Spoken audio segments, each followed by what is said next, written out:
এবং আমি ওই যে নতুন স্লাইডই পড়াবো আর কি। এটা কি ওই নতুন যে বইটা পাঠিয়েছে ওইটা নাকি আমাদের পুরনো যে স্লাইড বুক আছে ওইটাই? নতুনটাই পড়াচ্ছি, নতুনটাই পড়াচ্ছি, খুব একটা চেঞ্জ নাই। না আমি দেখলাম তো ওটা কিছু কিছু চেঞ্জ, ওই অনেকগুলো পয়েন্ট আছে, হয়তো নতুন একটা পয়েন্টই করা আছে যেটা তো আগে এত ছিল না, হ্যাঁ পয়েন্ট হিসেবে ওইগুলো ঢুকে গেছে আর কি। এগুলো সবই আমাদের আলোচনার হ্যাঁ বিষয় ছিল, এগুলো আমরা জানিও, এখন পয়েন্ট হিসেবে ঠিক আছে। তাহলে এই বইটা কি ওই কপি করেছে এসে, ওই ফারজানা কি এই বইটা কপি করেছে? হ্যাঁ, ওই যে নতুন ব্যাচের কিছু অর্ডার আছে সেটা তৈরি করতেছে আর কি। আচ্ছা তাহলে এটাই করলে আমাদের জন্যই করুক, কারণ আমি বাইরে ফটোকপি করতে গেলে আমি কথা বলেছি তাতে কালার প্রিন্ট করতে প্রায় 2000 টাকা লাগবে, আর ও করলে তাহলে হ্যাঁ কম পারবে। হ্যাঁ, তাহলে বলে দেবে এখন, হ্যাঁ, যাতে একটা বানায় রাখে। আমি ফারজানের সাথে কথা বলবো তাহলে এটাই করার জন্য। আচ্ছা ঠিক আছে। আসসালামু আলাইকুম। রাজা ভাই, আমরা কি আসলে আগের স্লাইডটা ফলো করব না এটা ফলো করব? মানে দুইটাই পড়লে তো আবার কনফিউশন ক্রিয়েট হইতে পারে, টাইমেরও ব্যাপার আছে। কনফিউশন নাই, না টাইমেরও ব্যাপার আছে, মানে তো দুইটা পেজ না, অনেক পেজ। হ্যাঁ পেজ হলো 211 পেজ। এটা কালার প্রিন্ট করলে অনেক টাকা লাগে, আমি কথা বলছি 9 টাকা করে লাগে পিট পিট কভার ফটোকপি করতে। আর যদি এক পেজে করি, এক পৃষ্ঠায় করি, তার মানে তো পেজ ডাবল হয়ে যাবে। আমি ওই কালার প্রিন্টার টাকা নিয়ে বলছি না, আমি বলছি অ্যাকচুয়ালি কোনটা পড়া উচিত আমাদের, নাকি দুইটাই পড়তে হবে? মানে ডকুমেন্ট তো এখন মাল্টিপল ভার্সন, মাল্টিপল হয়ে যাচ্ছে আর কি। বই আসলে নতুন আগেরটার ভিতর খুব বেশি নাই, কিছু কিছু নতুন ঢুকছে এখানে, তবে আমার মনে হয় নতুনটা ফলো করাই আমার মনে হচ্ছে। আমি দেখলাম, আমি নারে ছেড়ে দেখলাম আর কি, আমার নতুনটা ফলো করাটাই বোধহয় ভালো হবে। ভালো হবে, তাহলে কিছু পয়েন্ট মিস করবেন না আর কি। এখানে কিছু পয়েন্ট করে নিয়ে আসছে নতুন, মানে বই আছে, স্টুডেন্ট ম্যানুয়াল চেঞ্জ হয়নি কিন্তু। আবার নতুনটার আর একটু পার্থক্য আছে রেজা ভাই, সেটা নতুনটার ল্যাঙ্গুয়েজটা একটু বেটার বইটা। আমার কাছে মনে হয়েছে ল্যাঙ্গুয়েজটা একটু বেটার। ঠিক আছে। অ্যাকচুয়ালি প্রেজেন্টেশন ম্যাটেরিয়ালটা কি স্টুডেন্ট ম্যানুয়াল পড়লে কি এটা আবার দেখার দরকারও আছে? মানে আমি খুব স্টুপিড কোশ্চেন করতেছি প্রবাবলি। হ্যাঁ না ঠিক আছে, মানে তাও বলতেছি স্টুডেন্ট ম্যানুয়ালটা দরকার নাই, দরকার নাই। স্টুডেন্ট ম্যানুয়ালে প্রতিটা স্লাইডের এগেইনস্টই আসলে একটা করে ডিসকাশন আছে, কোনো স্লাইড মিস যায় না, তাহলে কোনো সমস্যা নাই। কিন্তু ওই যে স্লাইডে অনেক সময় আমরা মানে গ্রাফিক্যাল প্রেজেন্টেশন থাকে তো, বা পয়েন্ট আকারে থাকে, ফলে আসলে চোখে পড়ে যে কোনটা আসলে ইম্পর্টেন্ট। যেটা স্টুডেন্ট ম্যানুয়ালে অনেক লাইনের মধ্যে ইম্পর্টেন্ট লাইনটা থাকে, যেটা এখানে অলরেডি পিক করা আছে। এটাই পার্থক্য, আর কিছু না। হ্যাঁ আর আপনার ওই যে একটা সিমুলেটর করার কথা, ওটা কি কতটুকু এগুলো সব কাজটা? সিমুলেটর মানে মোটামুটি রেডি আছে, আবার পিএমআই নতুন প্রশ্ন পাঠাইছে, ওটা এখন আপডেট করি নাই সিমুলেটরে, তো মোটামুটি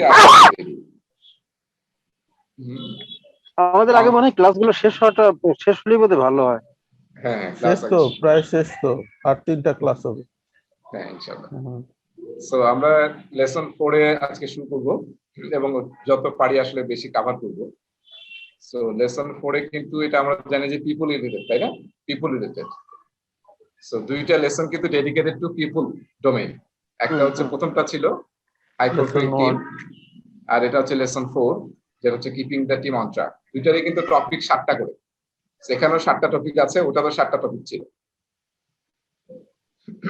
আচ্ছা, এখানে আমরা লিড এ টিম, এটার অনেক অংশই আমরা পড়ে ফেলছি মানে এটা ওই যে অ্যাজাইলে একটা টপিক ছিল চ্যাপ্টার নাম্বার 4 অ্যাজাইল প্র্যাকটিস গাইডে, সার্ভেন্ট লিডারশিপ, সেটা আমরা পড়ছি। তারপরে project managers role chapter number 3 PM Bob.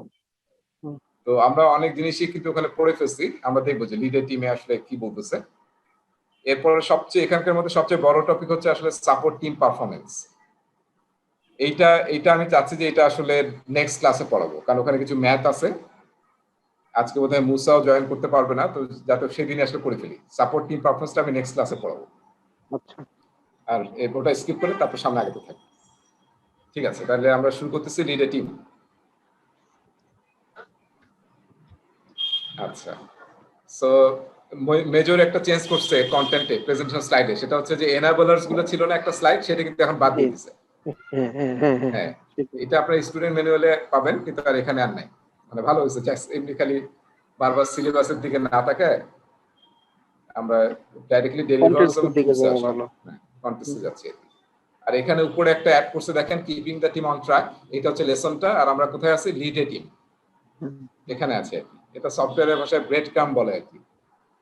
আমি ইজিলি বুঝতে পারি যে আমি এখন কোথায় আছি। সো আমরা লিড এ টিম করতেছি। কি বলে এটাকে? Bread crumb. রেড ক্রাম্ব না, ব্রেড ওই যে রান্না বান্না ইউজ করি না আমরা, ব্রেড ক্রাম্ব। হ্যাঁ হ্যাঁ, bread crumb similarly same word এটা। আপটা বোঝা আর কি। হ্যাঁ হ্যাঁ, রাইট। কোন লাইনে আছে? ঠিক আছে। এই এখানকার ডেলিভারেবল টুলস গুলো আমার কাছে খুব ইম্পর্টেন্ট না, জাস্ট আমরা পরে কন্টেন্টে চলে যাই। লিডারশিপ। সো আমরা কিন্তু বলছি যে প্রজেক্ট ম্যানেজারকে আসলে ম্যানেজারের চেয়ে বেশি লিডার হতে হবে, তাই না? দুইটার কম্বিনেশন লাগবে। So project manager is the visionary leader for the project. এবং তার কাজ কি? Educate the team and other stakeholders about project value delivery, promote team work and collaboration, এবং রিমুভ ইম্পিডেন্স, অবস্টাকলস অথবা রুট ব্লকস। এটা আসলে main চাচ্ছি আমরা লিডারের কাছ থেকে। লিডারশিপের 11টা স্কিলের কথা আমরা কোথায় পড়ছিলাম? কারো মনে আছে এই যে 11টা স্কিল?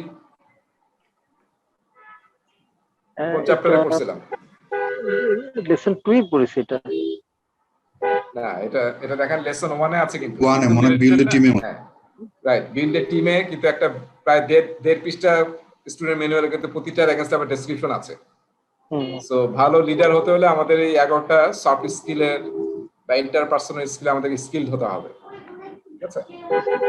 তো কনফ্লিক্ট ম্যানেজমেন্ট, কালচারাল অ্যাওয়ারনেস, এগুলো আমরা সবাই বুঝি। ডিসিশন মেকিং, ফ্যাসিলিটেটর হতে হবে, ভালো লিডার হতে হবে। এই লিডারশিপই আমরা পড়ছি এখানে। মিটিং ম্যানেজ করতে হবে, নেগোসিয়েশন করতে হবে, নেটওয়ার্কিং ভেরি ইম্পর্টেন্ট। টিমের কাজকে অবজার্ভ করতে হবে, কনভারসেশন করতে হবে তাদের সাথে, সার্ভেন্ট লিডারশিপ প্র্যাকটিস করতে হবে, এবং টিম বিল্ডিং অ্যাক্টিভিটি করতে হবে। ঠিক আছে? কারণ টিমের সলিডারিটি এবং টিমের ইউনিটি ইজ দ্য কি প্রজেক্টের সাকসেসের জন্য। সো ডাইভার্সিটি এবং ইনক্লুশন নিয়ে আমরা অনেক কথা বলছি, তাই না? রাজা ভাই, ওই সফট স্কিল গুলো কি এটা আছে স্টুডেন্ট ম্যানুয়ালে? হ্যাঁ হ্যাঁ, বিল্ড এ টিম টপিক এ। হ্যাঁ, সেটা দেখছি। আচ্ছা, আমার মনে হয় শহীদুল ভাই মিউট করে রাখতে হবে, নাহলে যে আপনার গাড়ির সাউন্ড আসতেছে। আচ্ছা, বইটা খোলাই আছে, আমি চোখে পড়তেছে না। না, লিড এ টিম এই চ্যাপ্টারটা আমিও খুলেছি, কিন্তু এই যে 11টা লিডারশিপ স্কিল এইটা তো এখানে পাওয়া যাচ্ছে না। সেটা আমি একটু আগে বললাম যে এটা আছে বিল্ড এ টিমে। লিড এ টিম, আচ্ছা, মানে ওই যে 1 নম্বর লেসন 1, লেসন 1 নম্বর লেসনের বিল্ড এ টিম, ওর ভিতর আছে এই পয়েন্টগুলো। হ্যাঁ হ্যাঁ, রাইট। ঠিক আছে। সো ওটা পড়লেই হবে। আর এটা খুব ইম্পর্টেন্ট কিছু না, মানে পরীক্ষার জন্য খুব ইম্পর্টেন্ট কিছু না। আপনার প্রজেক্ট ম্যানেজমেন্ট পার্সপেক্টিভ ইম্পর্টেন্ট। আমরা যারা প্র্যাকটিক্যালি প্র্যাকটিস করতে চাই প্রজেক্ট ম্যানেজমেন্ট, তাদের আসলে 11টা স্কিল থাকতে হবে। এটা ডিটেইলটা আছে কিন্তু বিল্ড এ টিমের মধ্যে। হ্যাঁ, build a team lesson 1 topic 1 topic 8। ঠিক আছে। আর diversity, awareness and cultural competencies, এটা নিয়ে কিন্তু আমরা অনেকবার আলোচনা করছি, কিন্তু অ্যাজ এ লিডার আমাদের আসলে কি করতে হবে সেটা এখানে বলা আছে। বি মাইন্ডফুল, তারপরে use leadership approach and style that best suits the situation and the stakeholders. তাই না? সিচুয়েশন আর বেস্ট লিডারশিপ করতে হবে। এটা কিন্তু আমরা বারবার বলছি যে পিএমআই কিন্তু প্রমোট করে যে শুধু স্টুডেন্ট লিডারশিপই আমরা প্র্যাকটিস করবো, সার্ভেন্ট লিডারশিপই প্র্যাকটিস করবো, এটা না। Context count. ঠিক আছে? কনটেক্সট কাউন্ট, এটা কিন্তু একটু মনে রাখতে হবে। কনটেক্সট কাউন্ট এই শব্দটা একটু মনে রাখেন। মানে কনটেক্সটের উপর ডিপেন্ড করে আমাদেরকে আসলে ঠিক করতে হবে যে কোন ধরনের লিডারশিপ আমরা ইউজ করব। এবং নানান ধরনের অ্যাভেলেবল লিডারশিপ আছে, যেমন ইন্টারঅ্যাকশনাল, ক্যারিজম্যাটিক, তারপর হচ্ছে ট্রানজ্যাকশনাল, তারপরে লেজিস ফেয়ারি, যেটা আমাদের পিএম বকের চ্যাপ্টার নম্বর 3 ছিল এবং এখানেও আছে, অ্যাজ এ স্টুডেন্ট ম্যানুয়ালে উল্লেখ আছে আর কি। সো যেটা যখন কনটেক্সট কাউন্ট করবে সেই লিডারশিপ স্টাইলটা আমরা ফলো করব। আচ্ছা, তারপরে understand that motivational working styles. সবার কিন্তু আলাদা আলাদা ওয়ার্কিং স্টাইল আছে এবং সবাই কিন্তু এক বিষয় নিয়ে মোটিভেটেড হয় না। সো এটা আপনাকে অ্যাজ এ লিডার বুঝতে হবে এবং সেইভাবে ডিল করতে হবে, এবং কমিউনিকেশন এবং ওপেননেস থাকতে হবে। সো ডাইভার্সিটি ভালো না খারাপ? আমরা সবসময় বলছি যে ডাইভার্সিটি ইজ ভেরি ইম্পর্টেন্ট। আজকের সময় diversity is very important. So এবং সব টিমেই কিন্তু এখন ডাইভার্সিফাইড টিম, কালচারাল পার্সপেক্টিভে, ল্যাঙ্গুয়েজের পার্সপেক্টিভে, কান্ট্রির পার্সপেক্টিভে, জেন্ডার পার্সপেক্টিভে। তো সেটা কিন্তু আমাদেরকে অ্যাওয়ার হয়ে কাজ করতে হবে। ঠিক আছে, leadership not equal to management, তাই না? মনে আছে তো, leadership is not equal to management. এবং আমরা কিন্তু এই যে এইটা পড়ছিলাম, মনে আছে? লিড অ্যান্ড ম্যানেজের মধ্যে পার্থক্য কি? এটা কিন্তু আমরা আগেই অলরেডি পড়ে ফেলছি। হ্যাঁ, পড়েছি এটা। হ্যাঁ, পড়েছি আমরা। সো এটা আপনার পিএমবকের চ্যাপ্টার নম্বর 3 তে আছে, ম্যানেজমেন্ট এবং লিডারশিপের মধ্যে পার্থক্য কি। কিন্তু আমরা যেটা বলেছিলাম যে এখান থেকে মেইন টেকঅ্যাওয়ে হচ্ছে যে এক যে সাকসেসফুল প্রজেক্ট ম্যানেজার, দুইটা কম্বিনেশন থাকতে হবে। ম্যানেজমেন্ট স্কিল আমার থাকতে হবে এবং লিডারশিপ স্কিল অবশ্যই থাকতে হবে।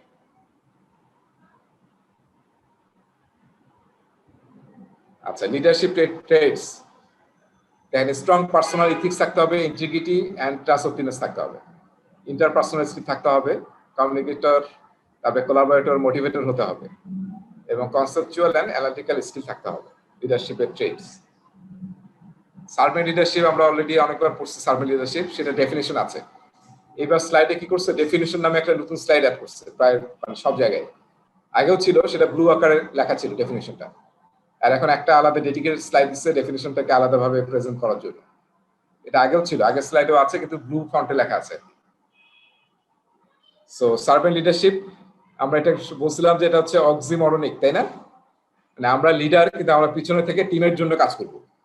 So the practice of leading through service to the team, that's why servant leadership, service to the team by focusing on understanding and addressing the needs and development of team members in order to enable the highest possible team performance. ঠিক আছে, এটা হচ্ছে servant leadership. Servant লিডারশিপের কয়েকটা characteristic একদম মাথায় নিতে হবে। এই 4-5টা কিন্তু ডেসক্রিপশন কোথায় আছে, কারো মনে আছে? এই 4-5টা কিন্তু ডিটেইল ডেসক্রিপশন একটা চ্যাপ্টারে আছে। কোন চ্যাপ্টারে?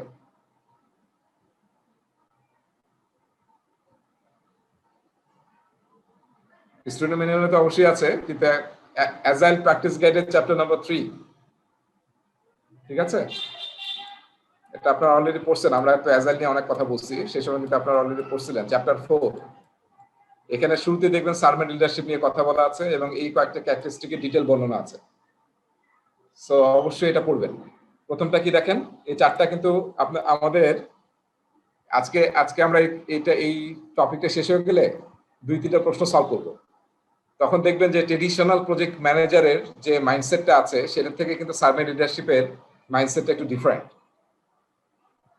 তো ওই মাইন্ডসেট থেকে বের হতে না পারলে অ্যাজাইলের প্রশ্ন কিন্তু আপনাদের অ্যান্সার ভুল হয়ে যাবে, কারণ অ্যাজাইল প্র্যাকটিস করা সার্ভেন্ট লিডারশিপ সেটা কিন্তু ট্রেডিশনাল প্রজেক্ট ম্যানেজারের মাইন্ডসেটের চেয়ে ডিফারেন্ট। আমি এটা একটু আলোচনা করবো যখন এই কোশ্চেনটা সলভ করবো। তাহলে প্রথম কি, ফ্যাসিলিটেট রাদার দ্যান ম্যানেজ। ঠিক আছে, ডাইরেক্টলি ম্যানেজ করবো না, আমরা ফ্যাসিলিটেট করার চেষ্টা করবো। সেটা আমরা আগেও বলেছি যে আমরা হচ্ছে প্রসেসের ওনার, আর টিম হচ্ছে কাজের ওনার, ওয়ার্কের ওনার। হাউ এর ওনার হচ্ছে টিম, আর আমি কিসের ওনার? আমি হচ্ছে প্রসেসের ওনার। আমি ফ্যাসিলিটেটর হিসেবে, সার্ভেন্ট হিসেবে বিভিন্ন প্রসেসকে ফ্যাসিলিটেট করব। আচ্ছা, প্রোভাইড কোচিং, ট্রেনিং, মেন্টরিং, এটা আর একটা কাজ, মনে রাখতে হবে। Remove impediments, obstacle, road blocks, anything যেটা আমার টিমের কাজের মধ্যে সমস্যা করতেছে সেটা আমাকে রিমুভ করতে হবে। That is another important work of servant leaders. Then focus on accomplishment, আমাদের মেইন গোল বা ভিশন যাতে আমরা অ্যাচিভ করতে পারি সেদিকে আমাকে ফোকাস থাকতে হবে, ফুল টিমকে ফোকাস রাখতে হবে। অলরাইট, সো এই 4টা জিনিস কিন্তু আপনারা একটু ভালো মতো পড়বেন, কারণ এই 4টা শুধু পড়লে হবে না, মাইন্ডসেটটা মাথায় বুঝতে হবে যে আমি ম্যানেজ করবো না, আমি ফ্যাসিলিটেট করবো। ঠিক আছে, আমি অ্যাজ এ কোচ ট্রেনার হিসেবে কাজ করবো। ঠিক আছে, আচ্ছা, remove work impediments and focus on accomplishment. আচ্ছা, এটা কি, এটা কেউ বলতে পারবেন? চ্যালেঞ্জ দ্য স্ট্যাটাস কোয়ো, এটার মানে কি? চ্যালেঞ্জ দ্য স্ট্যাটাস কোয়ো, এই স্লাইড থেকে একটা প্রশ্ন আসবে পরীক্ষায়। এটা আমরা কোথাও পড়ছি স্ট্যাটাস কো? আগে কোথাও পড়েছি? আমরা আগে পড়িনি, কিন্তু এটা তো কোর্টের ভাষা, স্ট্যাটাস কো। এই যে দেখেন, স্থগিত স্থগিত দেশ না কি একটা বলে, এইটা না? স্থগিত না এই যে স্ট্যাটাস দেখেন, কো। এই যে আমরা পড়ছিলাম কিন্তু পড়ি নাই বলা যাবে না, এক্সেপ্ট স্ট্যাটাস কো। আর লিডার কি করে? Challenge status. হ্যাঁ না, পড়েছি, তাহলে এবার মনে পড়ছে। হ্যাঁ, এখানে কিন্তু ছিল। তার মানে কি লিডার মানে এক্সিস্টিং স্ট্যাটাস কো মানে কি এক্সিস্টিং প্রসেস পলিসি প্রসিডিউরকে আমরা মানে চোখ ব্লাইন্ড ভাবে খালি ফলো করে যাই, যেটা ম্যানেজারের কাজ, খালি এক্সিকিউট করা। কিন্তু লিডারের কাজ কি? আরো নতুন ভাবে আরো ভালোভাবে করা যায় কিনা, is there any chance of improving or improvement? ঠিক আছে, চ্যালেঞ্জ করব কিন্তু, চ্যালেঞ্জ স্ট্যাটাস কো। সো এটা শুধু লিডারের কাজ না, মনে রাখতে হবে অ্যাজাইল টিমেরও লোকজনে কিন্তু চ্যালেঞ্জ করবে, শুধু লিডার না, টিমের লোকজনে চ্যালেঞ্জ করবে যে কেন এই প্রসেসটা তোমরা ফলো করতেছো, আমরা তো এর চেয়ে কোনো বেটার ওয়েতে করা যায় এটা। সো এটা এই কোশ্চেন কিন্তু অ্যাজাইল টিম করবে, ঠিক আছে? সো এই ধরনের চ্যালেঞ্জিং কোশ্চেন বা চ্যালেঞ্জ করতে হবে কিন্তু। তো দেখেন এটা খুব ইম্পর্টেন্ট, এখান থেকে কিন্তু পরীক্ষায় একটা প্রশ্ন আসবে, চ্যালেঞ্জ দ্য স্ট্যাটাস কো। এটা কিন্তু ট্রেডিশনাল ম্যানেজমেন্টের ডিফারেন্ট। ট্রেডিশনাল ম্যানেজমেন্টে আমরা আসলে চ্যালেঞ্জ পছন্দ করি না। এখানে অ্যাজাইলে শুধু লিডার না, আপনার যে কোনো টিম মেম্বারও চ্যালেঞ্জ করতে পারে আপনার কোনো ব্যাপারে, কিংবা অর্গানাইজেশনের কোনো একটা প্রসেস নিয়ে কাজ হচ্ছে সেই প্রসেসের ব্যাপারে।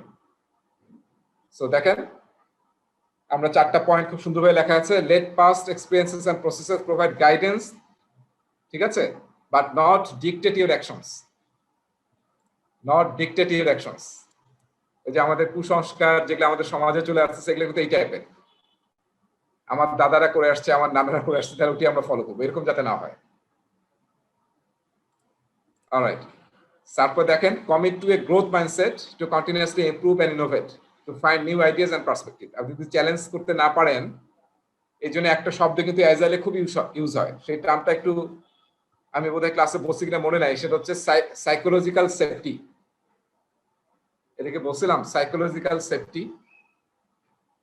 এটা মানে কি সাইকোলজিক্যাল সেফটি?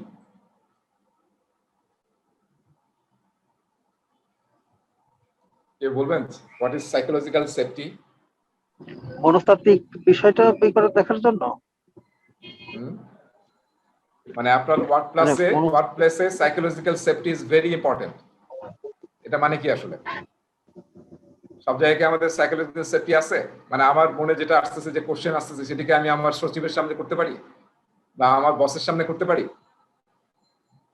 হ্যাঁ, সেরকম ওপেননেস আছে কিনা, ঠিক আছে? তো সাইকোলজিক্যাল সেফটি না থাকলে কিন্তু কি হবে, টিম দেখবেন যে বা ভয় ভয়ে কাজ করবে, তারা কিন্তু ইনোভেটিভ হবে না, গ্রোথ মাইন্ডসেট হবে না। যা তাদেরকে বলা হবে তাই তারা করবে, এর বাইরে কিন্তু তারা চিন্তা করবে না, ঠিক আছে? এই যে বাচ্চারা কি ভয় পায়, দেখছেন না? বাচ্চারা ভয় পায়, পুলিশের বন্দুক দেখলে আমরা ভয় পাই। বাচ্চা কিন্তু যদি দেখে যে পুলিশ বন্দুক নিয়ে দাঁড়ায় আছে, বাচ্চা খেতে গিয়ে পুলিশের বন্দুক নিয়ে খেলা শুরু করবে, তার কিন্তু কোনো ভয় নেই। সাইকোলজিক্যাল সেফটি তৈরি করতে হবে অর্গানাইজেশনের মধ্যে, তাহলে আসলে টিম ওই যে সেলফ অর্গানাইজিং হতে পারবে, তারপরে ইনোভেটিভ হতে পারবে, নাহলে কিন্তু পারবে না।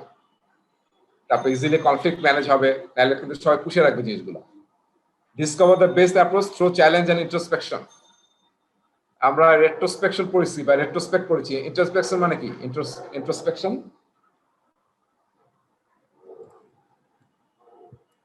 মানে হচ্ছে আত্ম উপলব্ধি, তাই না? মানে নিজের আত্মসমালোচনা। ওন হ্যাঁ, ঠিক আছে, আমাকে কিন্তু আত্মসমালোচনা করতে হবে যে আমি যে কাজটা করতেছি ইজ দ্য রাইট ওয়ে, নাকি আমি বস যেটা বলছি সেটাই ঠিক। সো খুব ইম্পর্টেন্ট কিন্তু। একটা দেখেন এই টার্মটা একটু নতুন হতে পারে অনেকের কাছে, আমার কাছেও নতুন ছিল। Avoid complacency and blind acceptance. এটা অনেকের মধ্যে আছে, ব্লাইন্ড অ্যাকসেপ্টেন্স, যা বলছে সেটাই করবো। কমপ্লাসেন্সি মানে কি? আত্মতুষ্টি। আমরা যেভাবে কাজ করতেছি উই আর দ্য বেস্ট, এর চেয়ে আর ভালো কোনো ওয়ে নাই, আমরা যে সার্ভিস দিচ্ছি এটাই বেস্ট, বুঝছেন? এটা কিন্তু আমাদের জাতীয় সমস্যা। এই যে দেখবেন গভর্নমেন্টের কারো বক্তৃতা শুনলে দেখবেন যে মানে তারাই বেস্ট, এর চেয়ে আর কোনো হয় না, কারো সমালোচনা দ্যাট ইজ ভেরি পুয়ার, মানে কোনো কথাই শুনবে না। সমালোচনা যদি না করতে দেন তাহলে তো আসলে অনেক ভালো জিনিস আসবে না, রাইট? সো আপনার অ্যাভয়েড কমপ্লাসেন্সি, মানে আত্মতুষ্টি লাভ করা যাবে না যে আমি তো অনেক করে ফেলছি, কোয়ালিটির আর করে ফেলছি, অনেক কোয়ালিটি আছে আমার, আর দরকার নেই, তাহলে কিন্তু বিজনেসে হারিয়ে যাবেন আপনি। সো আপনার কোনো জায়গায় কমপ্লাসেন্ট হওয়া যাবে না, এটা আপনার পার্সোনাল লাইফে অ্যাজ এ কোম্পানি লাইফেও, আপনার যে কোনো প্রোডাক্ট সার্ভিস রিলেটেড সবকিছু ভেরি ইম্পর্টেন্ট। হ্যাঁ, সেই স্লাইড থেকে কিন্তু আমি বললাম একটা বা দুইটা প্রশ্ন পরীক্ষা আসবে।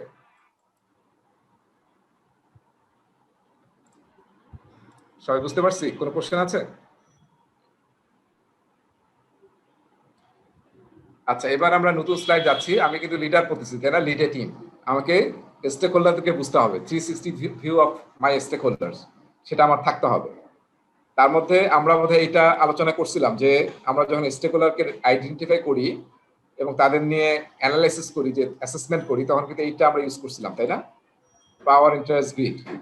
এবং যারা এখানে ইন্টারেস্ট, এখানে হচ্ছে পাওয়ার, যারা এই কোঅর্ডিনেটে পড়বে, যেমন এখানে ফ্রাঙ্ক পড়ছে, তাকে আমাকে মনিটর করতে হবে। যিনি এই কোঅর্ডিনেটে পড়বেন তার ইন্টারেস্ট হাই কিন্তু পাওয়ার লো, তাহলে আমাকে তাকে কি ইনফর্ম করতে হবে। সবচেয়ে এখানে হাইয়েস্ট ইন্টারেস্ট এবং হাইয়েস্ট পাওয়ার কোথায়? এই জায়গায়। এদেরকে আমাদেরকে এমন স্ট্র্যাটেজি নিতে হবে যাতে আমরা ওদেরকে ক্লোজলি ম্যানেজ করতে পারি। আর যার পাওয়ার বেশি কিন্তু প্রজেক্টে ইন্টারেস্ট নাই, তাকে আমাকে অলওয়েজ কিপ স্যাটিসফাইড রাখতে হবে, কারণ তার পাওয়ারের কারণে সে অনেক ঘটনা ঘটায় ফেলতে পারে, যেটা আসলে আনএক্সপেক্টেড হতে পারে। সো দ্যাটস ওয়াই তাকে আমাদেরকে অলওয়েজ কিপ স্যাটিসফাইড করতে হবে। এটা আমরা পাওয়ার, ইম্প্যাক্ট বা ইন্টারেস্ট গ্রিড। আবার সেলিয়েন্স মডেল নামে কিন্তু একটা মডেল আমি জানি না পড়েছিলাম কিনা, সামনেও মনে হয় পিছনে পড়ছিলাম কোথাও, তাই না? সেলিয়েন্স মডেল, এটা কিন্তু আমাদের পিএমবকের চ্যাপ্টার নম্বর 13-এ আছে। সেলিয়েন্স মডেলে আমরা আসলে ভেন ডায়াগ্রাম ইউজ করি, দেখেন, আর্জেন্সি, পাওয়ার, লেজিটিমেসি, এবং তার উপর বেস করে আসলে আমরা বোঝার চেষ্টা করি যে আমার স্টেক হোল্ডার কোন জায়গায় পড়ে। যে স্টেক হোল্ডারটা আসলে এই জায়গাটাতে পড়বে, এই যে এই জায়গায়, এটার আবার এখান থেকে 7টা পয়েন্ট বের করা যায়, যে এটা 1টা, এটা 2টা, 3টা, এটা 4টা, 5টা, এটা বোধহয় 7 নম্বর, আর একটা যেন কি আছে। সো 7টা পয়েন্ট বের করলে আমরা দেখি যে যেটা 7 নম্বর, সেটাতে আসলে অলওয়েজ ডেফিনিটিভ কমিউনিকেশন করতে হবে তার সাথে, ঠিক আছে? কারণ তার রিকোয়ারমেন্ট খুবই ডেফিনিটিভ, কারণ তার পাওয়ার আছে, আর্জেন্সি আছে, লেজিটিমেসি আছে। তো আমি কিন্তু এরকম সেলিয়েন্স মডেল ইউজ করেও আমরা স্টেক হোল্ডারকে অ্যানালাইসিস করতে পারি।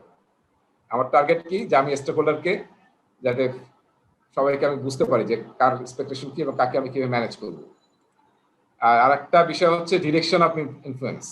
যারা আপনার এখানে টপ ম্যানেজমেন্ট যারা থাকবে, তাদের ইনফ্লুয়েন্স এক ধরনের হবে, আবার যারা আপনার নিচে রিপোর্টিং করবে তাদের সাথে আপনার ইনফ্লুয়েন্স এক ধরনের হবে।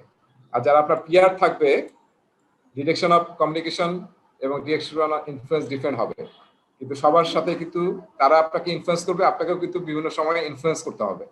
যেমন আপনাকে পিয়ার প্রজেক্ট ম্যানেজারের সাথে অলওয়েজ ইনফ্লুয়েন্স করতে হবে, কারণ রিসোর্স নিয়ে কি হবে, কনফ্লিক্ট হবে বিভিন্ন প্রজেক্টে। তো সেখানে আসলে আপনাকে ইনফ্লুয়েন্স করতে হবে আর কি।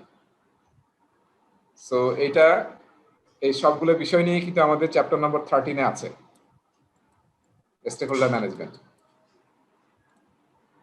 আর স্টুডেন্ট ম্যানুয়ালেও মোটামুটি ডিটেল আছে আর কি, ওটাই যথেষ্ট আপনার। আর পিএমবক করলে আর একটু কনফিডেন্স গ্রো হবে আর কি। আচ্ছা, লিডারের একটা বড় কাজ হচ্ছে টিম বিল্ডিং।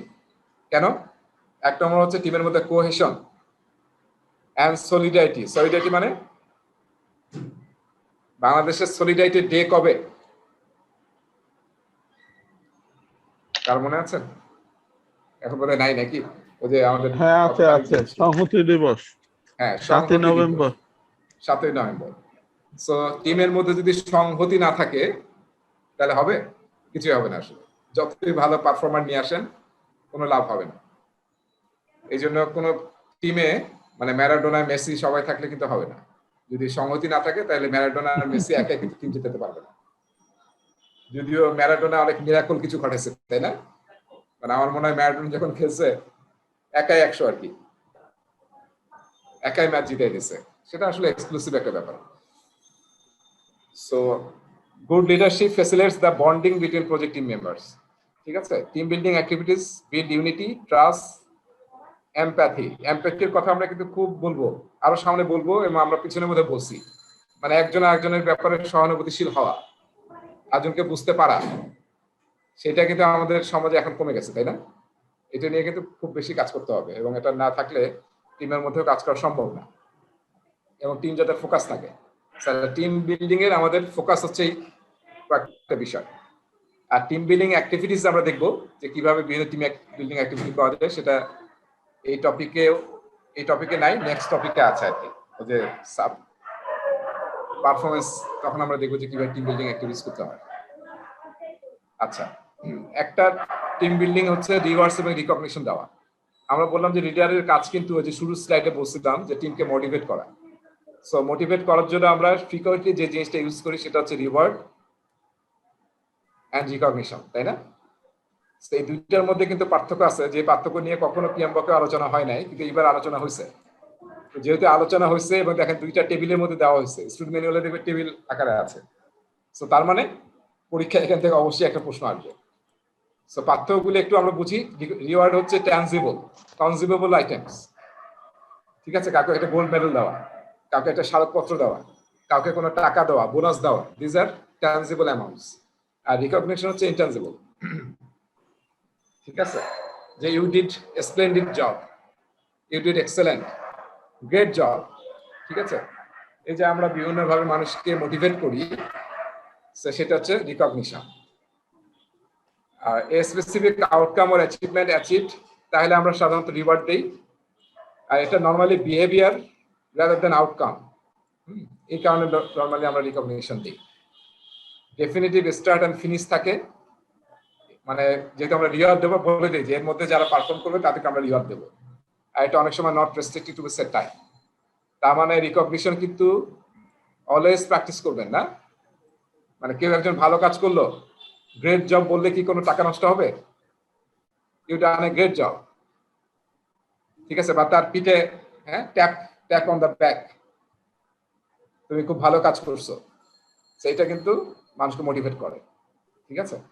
সো এই জিনিসগুলো কিন্তু রিকগনিশন, যেটা আমাদেরকে অলওয়েজ প্র্যাকটিস করতে হবে। এটা কোনো টাইমিং নাই, এট এনি টাইম কেউ পারফর্ম করছে, জাস্ট একটা মেইল দিয়ে দেন যে আপনার কাজটা খুবই ভালো হয়েছে, কোনো টাকা লাগতেছে না। Usually expected when goal is met, usually not expected by recipient. Recipient জানেও না, ঠিক আছে, এক্সপেক্ট করে নাই, তখন যদি দেন তাহলে কি হবে? আরো লোকজন মোটিভেটেড হয়। এইখানে একটা কথা খুব সুন্দর বলা আছে, এই যে ছবিটা দেখছেন, এটা কিসের ছবি? প্যাঁচা। কেন প্যাঁচার ছবি কেন? ওয়াইজ, তাই না? আমরা ওয়াইজের সিম্বল হিসেবে প্যাঁচাকে ইউজ করি। সো এটা পিএমআই আসলে অনেক জায়গায় ইউজ করছে, আপনারা দেখবেন, হ্যাঁ, প্যাঁচার সাইন দিয়ে। তার মানে এখানে একটা ওয়াইজ কমেন্ট করছে, এবং খুবই চমৎকার একটা বিষয়, যেটা আপনার স্টুডেন্ট ম্যানুয়ালেও আছে। মোটিভেট টুয়ার্ডস এ specific outcome, never without recognition. মানে এখানে একটা সুন্দর কথা আছে যে রিওয়ার্ড কখনো আমরা কাউকে দেবো না উইদাউট রিকগনিশন, তাহলে জিনিসটা খারাপ দেখাবো, ঠিক আছে? হ্যাঁ, আর রিওয়ার্ডটা আপনি উইদাউট, আর আপনি রিকগনিশন উইদাউট রিওয়ার্ড দিতে পারেন, কিন্তু রিওয়ার্ড দিলেন কোনো রিকগনিশন না করে, দ্যাট লুকস ব্যাড, তাই না? অনেক সময় অপমান করা হয়ে যায় এরকম। কিন্তু তার মানে কি রিওয়ার্ড দিয়েও মানুষকে অপমান করা যায় কিন্তু, তাই না? ওই যে আমরা কি যেন একটা শুনছিলাম যে ইমাম, মানে ইসলামিক ভাবে একটা শুনছিলাম যে ইমাম রাজি রহমতুল্লাহ আলাইহি, ওনাকে নাকি অনেকে পিছন থেকে কি করছে, গীবত গাইছে আর কি, বা ওনার নামে খালি দোষ বলতো। যে বলছে, তার একজন বললো যে আপনার নামে একটু দোষ করে, উনি তাকে এক ডালা ফল পাঠিয়ে দিয়েছেন গিফট হিসেবে, কারণ সে তার উপকার করতে চায়। আচ্ছা, যাই হোক, lead a team. So guidelines গুলো কি দেখেন, যে আগে যেগুলো বললাম সেটা আসলে জাস্ট সামারি। ইমোশনাল ইন্টেলিজেন্স নিয়ে আমরা এই টপিকে, এই লেসনে একটা লাস্ট টপিক পড়বো ইমোশনাল ইন্টেলিজেন্স নিয়ে। তখন আমরা অনেক ডিটেল আলোচনা করব। মানে আমরা তো অনেকে জানি বোধহয় না, আইকিউ, ইমোশনাল, এটা আইকিউ মানে কি? Instant question, intelligent question. আর আরেকটা কিন্তু আমরা এখন দেখবেন বেশি বলতেছি আমরা EQ, emotional question, right? IQ, আপনারা জানেন যে আইকিউ কিন্তু 20s, মানে আমাদের বয়সে 20s পর্যন্ত কিন্তু আইকিউ বাড়তে থাকে, এরপরে কিন্তু আইকিউ আর ওইভাবে বাড়ে না। কিন্তু ইকিউ কিন্তু এরকম, আপনার অ্যাডাল্ট লাইফে ইকিউ ইজ ভেরি ইম্পর্টেন্ট, এবং এটা খালি বাড়তেই থাকবে। আপনি ইচ্ছা করলে ইকিউ বাড়াতে পারবেন, হ্যাঁ, এবং বয়সের সাথে সাথে ইকিউ বাড়বে। সো ইকিউ কিন্তু খুবই ইম্পর্টেন্ট। আপনি আপনার ক্যারিয়ার গ্রোথের জন্য, প্রফেশনাল গ্রোথের জন্য, মানে আইকিউ হয়তো চাকরিতে পাওয়ার জন্য লাগলো, কিন্তু আপনার ইকিউ লাগবে হচ্ছে যখন আপনি কাজ করবেন আপনার টিমের সাথে, আপনার লোকজনের সাথে। সো অ্যাজ এ লিডার আপনি খুব ভালো ইমোশনালি কুইশিয়েন্ট হতে হবে, ঠিক আছে? সো সেটা ইম্পর্টেন্ট, এবং এটা নিয়ে আমরা ডিটেল আলোচনা করবো একটা টপিকে। এবং এটা কিন্তু একটা নতুন টপিক, এত ডিটেল কোনো টপিক ছিল না, পিএমওকে খুব অল্প মেনশন ছিল। ফলে ইমোশনাল ইন্টেলিজেন্স থেকে 3টা থেকে 5টা প্রশ্ন আপনি এক্সপেক্ট করবেন আর কি, আমরা পড়াবো টপিকটা এই লেসন। আচ্ছা, গুড কমিউনিকেশন করতে হবে আমার team members, internally and externally, monitor performance of team members on an ongoing basis, ঠিক আছে? ম্যানেজ কনফ্লিক্ট করতে হবে, এটা একটা প্রজেক্ট লিডারের কাজ। এবং কনফ্লিক্ট ম্যানেজমেন্ট নিয়ে একটা আলাদা টপিক আছে, সেখানে আমরা দেখবো যে কিভাবে কনফ্লিক্ট ম্যানেজ করতে হয়। Establish an issue log two track and assign project issues. So এই সমস্ত কাজ অ্যাজ এ লিডার প্লে করতে হবে। তাহলে শেষ। এখন আমরা চলে যাব হচ্ছে 2টা প্রশ্ন সলভ করতে। স্টুডেন্ট ম্যানুয়াল দেখা যাচ্ছে?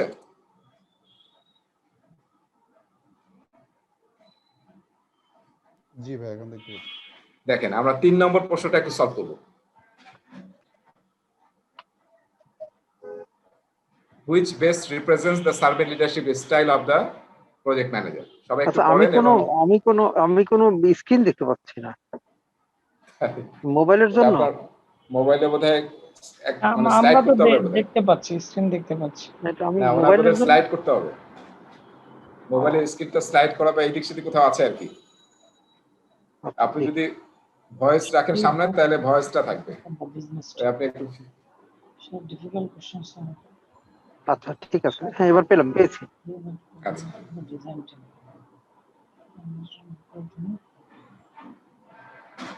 এটা সি হবে সম্ভবত। কোশ্চেন কোনটা, 2 নম্বর না কত নম্বর এটা? 3 নম্বর। 3 নম্বর। আমি সবার কাছ থেকে অ্যানসার নেব, আপনারা সবাই একটু পড়েন, আমি সবার কাছ থেকে অ্যানসার নেব, কারণ এখানে আমাদের মাইন্ডসেটের একটা বড় ব্যাপার আছে। হ্যাঁ,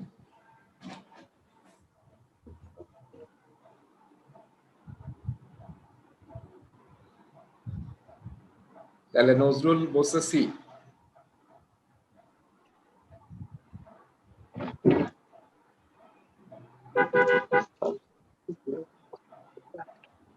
তারপরে মামুন বলেন কি, কোনটা অ্যানসার হবে?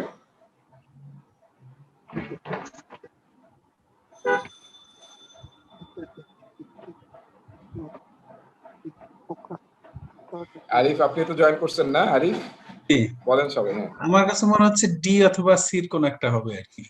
অথবা, আচ্ছা, একটা বলেন, মানে এই দুইটার মধ্যে বেস্ট কোনটা সেটা বলেন। ডি, আমি ডি বলি বড়। আচ্ছা, এই যখন আপনারা 2টাতে আটকে যাবেন তখন মনে রাখতে হবে which one is best। Correct না, কিন্তু এখানে একটা ছাড়া সবগুলোই আসলে কারেক্ট মোটামুটি, কিন্তু আসলে বেস্ট যাচ্ছি আমরা। এটা সিটাই বোধহয় ভালো answer. She serves up new possibilities that could be used by the design team. তারপর আচ্ছা, এখন শুধু ইয়ার বাকি আছে মনে হয়। মামুন শুনতে পাচ্ছেন? ভাই ডি হবে বোধহয়। মামুন বলতেছে ডি হবে। আর ইয়া শামসুজ্জামান ভাই, আপনি বলেন। আমার মনে হচ্ছে সি হবে। সি হবে, আচ্ছা ঠিক আছে। তাহলে আমরা দেখেন হবে না, এ বাদ। আচ্ছা, এ বাদ ব্যাপারে এটা আমরা সবাই এগ্রি। যদি এ বলি নাই তার মানে এ বাদ, তাই না? হ্যাঁ, She helps make the coffee for the business team. এটা না, এটা কিন্তু করতে পারে, কোনো সমস্যা নাই, কারণ আমরা অনেক সময় টিমের বিল্ডিং এর জন্য এরকম অনেক কাজ করি। ওকে, কিন্তু এই কনটেক্সটে এটা ইম্পর্টেন্ট না আসলে।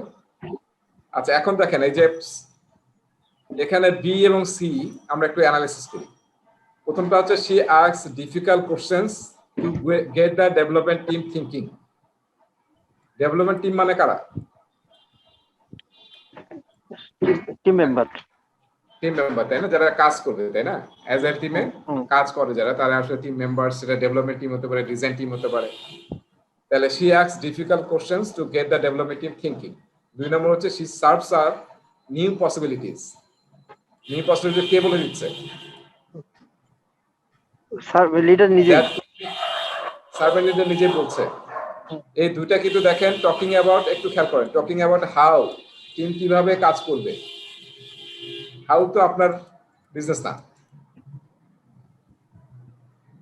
দেখেন ট্রেডিশনাল প্রজেক্ট ম্যানেজমেন্টে এটা আমরা খুব সবসময় করে আসি, এগুলা আমরা ডিফিকাল্ট প্রশ্ন করতেই ম্যানেজাররা পছন্দ করে।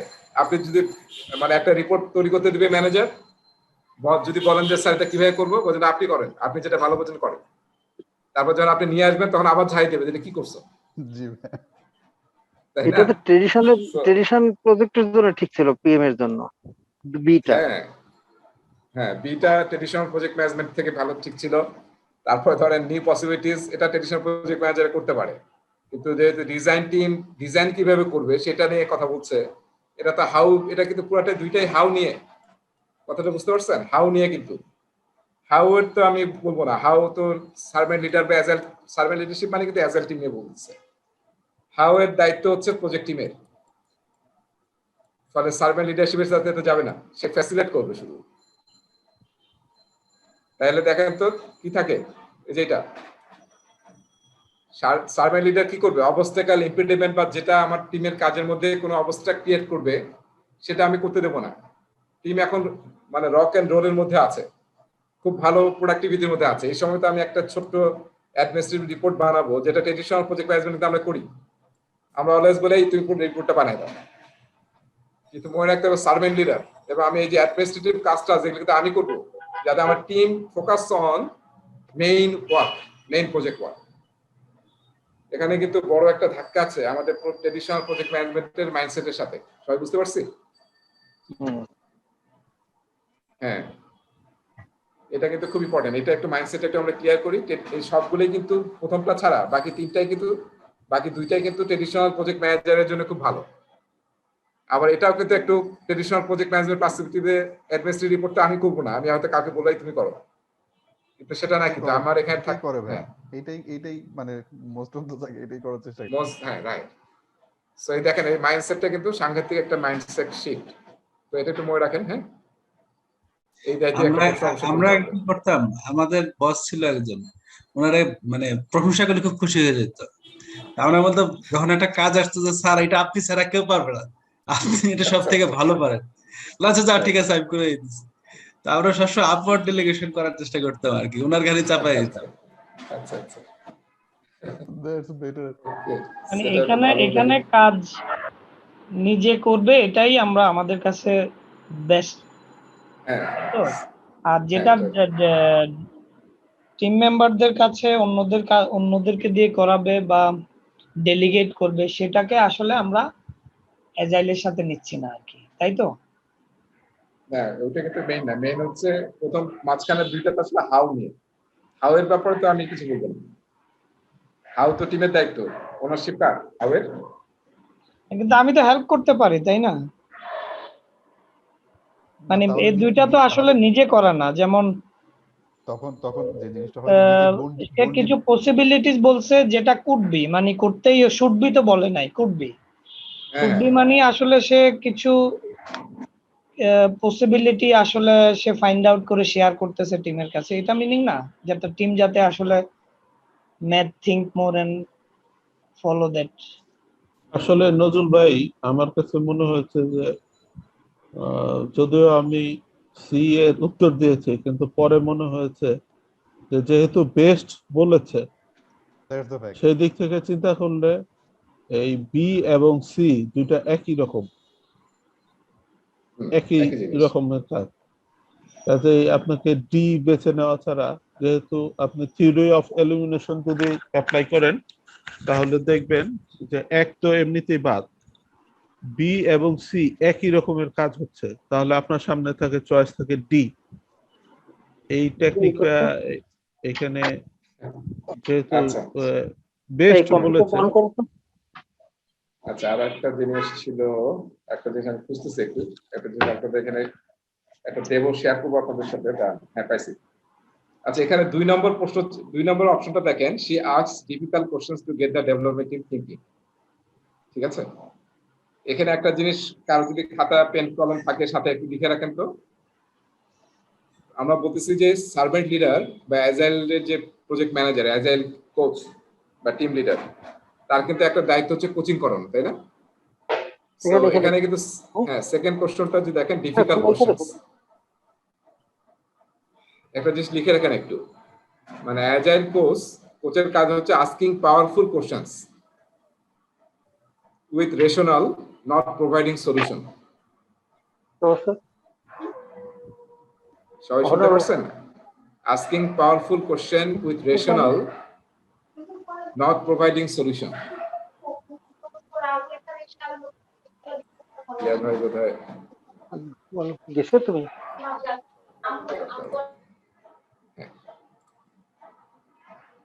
সবাই কি লিখতে পারছেন?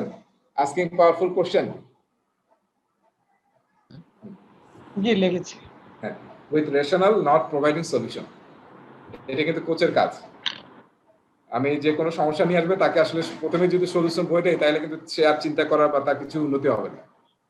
আমরা তাকে আসলে পাওয়ারফুল কোশ্চেন করব যাতে সে নিজেই সলিউশনটা বের করে। কোচ এবং মেন্টরের মধ্যে তফাৎ তো আসলে এটাই, তাই না? হ্যাঁ হ্যাঁ রাইট। কোচের এটা কিন্তু কোচের ডেফিনিশন। কোচের মেইন ইয়া হচ্ছে যে কোচ তো নিজে আসলে সলিউশন দেয় না, সলিউশন তার থেকে আসলে বাহির করার চেষ্টা করে। রাইট রাইট রাইট, ঠিক আছে। সো এই যে শি আস্কস ডিফিকাল্ট কোশ্চেনস, এটা কিন্তু যদি একটু ডিফিকাল্ট না হয়ে পাওয়ারফুল কোশ্চেনস টাইপ কিছু হতো তাহলে কিন্তু এটাও একটা প্রবাবিলিটি বেড়ে যেত আর কি আনসার। আচ্ছা যাই হোক, তাহলে ওটা একটু লিখে রাখেন যে অ্যাজাইল কোচের একটা বড় কাজ হচ্ছে যে সলিউশন দেওয়া না, সে আসলে বড় জোর করতে পারে পাওয়ারফুল কোশ্চেনস, যাতে নিজেই সেই সলিউশনটা বের করে নিয়ে আসতে পারে। ওকে, সো আমি আবার ফিরে যাচ্ছি আমাদের কন্টেন্টে। সাপোর্ট টিম পারফরম্যান্স, এটা একটু বড় টপিক, এটা আমি নেক্সট ক্লাসে পড়াবো, এটা আমি স্কিপ করে যাচ্ছি। আমি পরের টপিকে যাচ্ছি, আর্ন ভ্যালু ম্যানেজমেন্ট নিয়ে আছে ওই টপিকেই অঙ্ক, সেটা আমরা দেখবো নেক্সট ক্লাসে।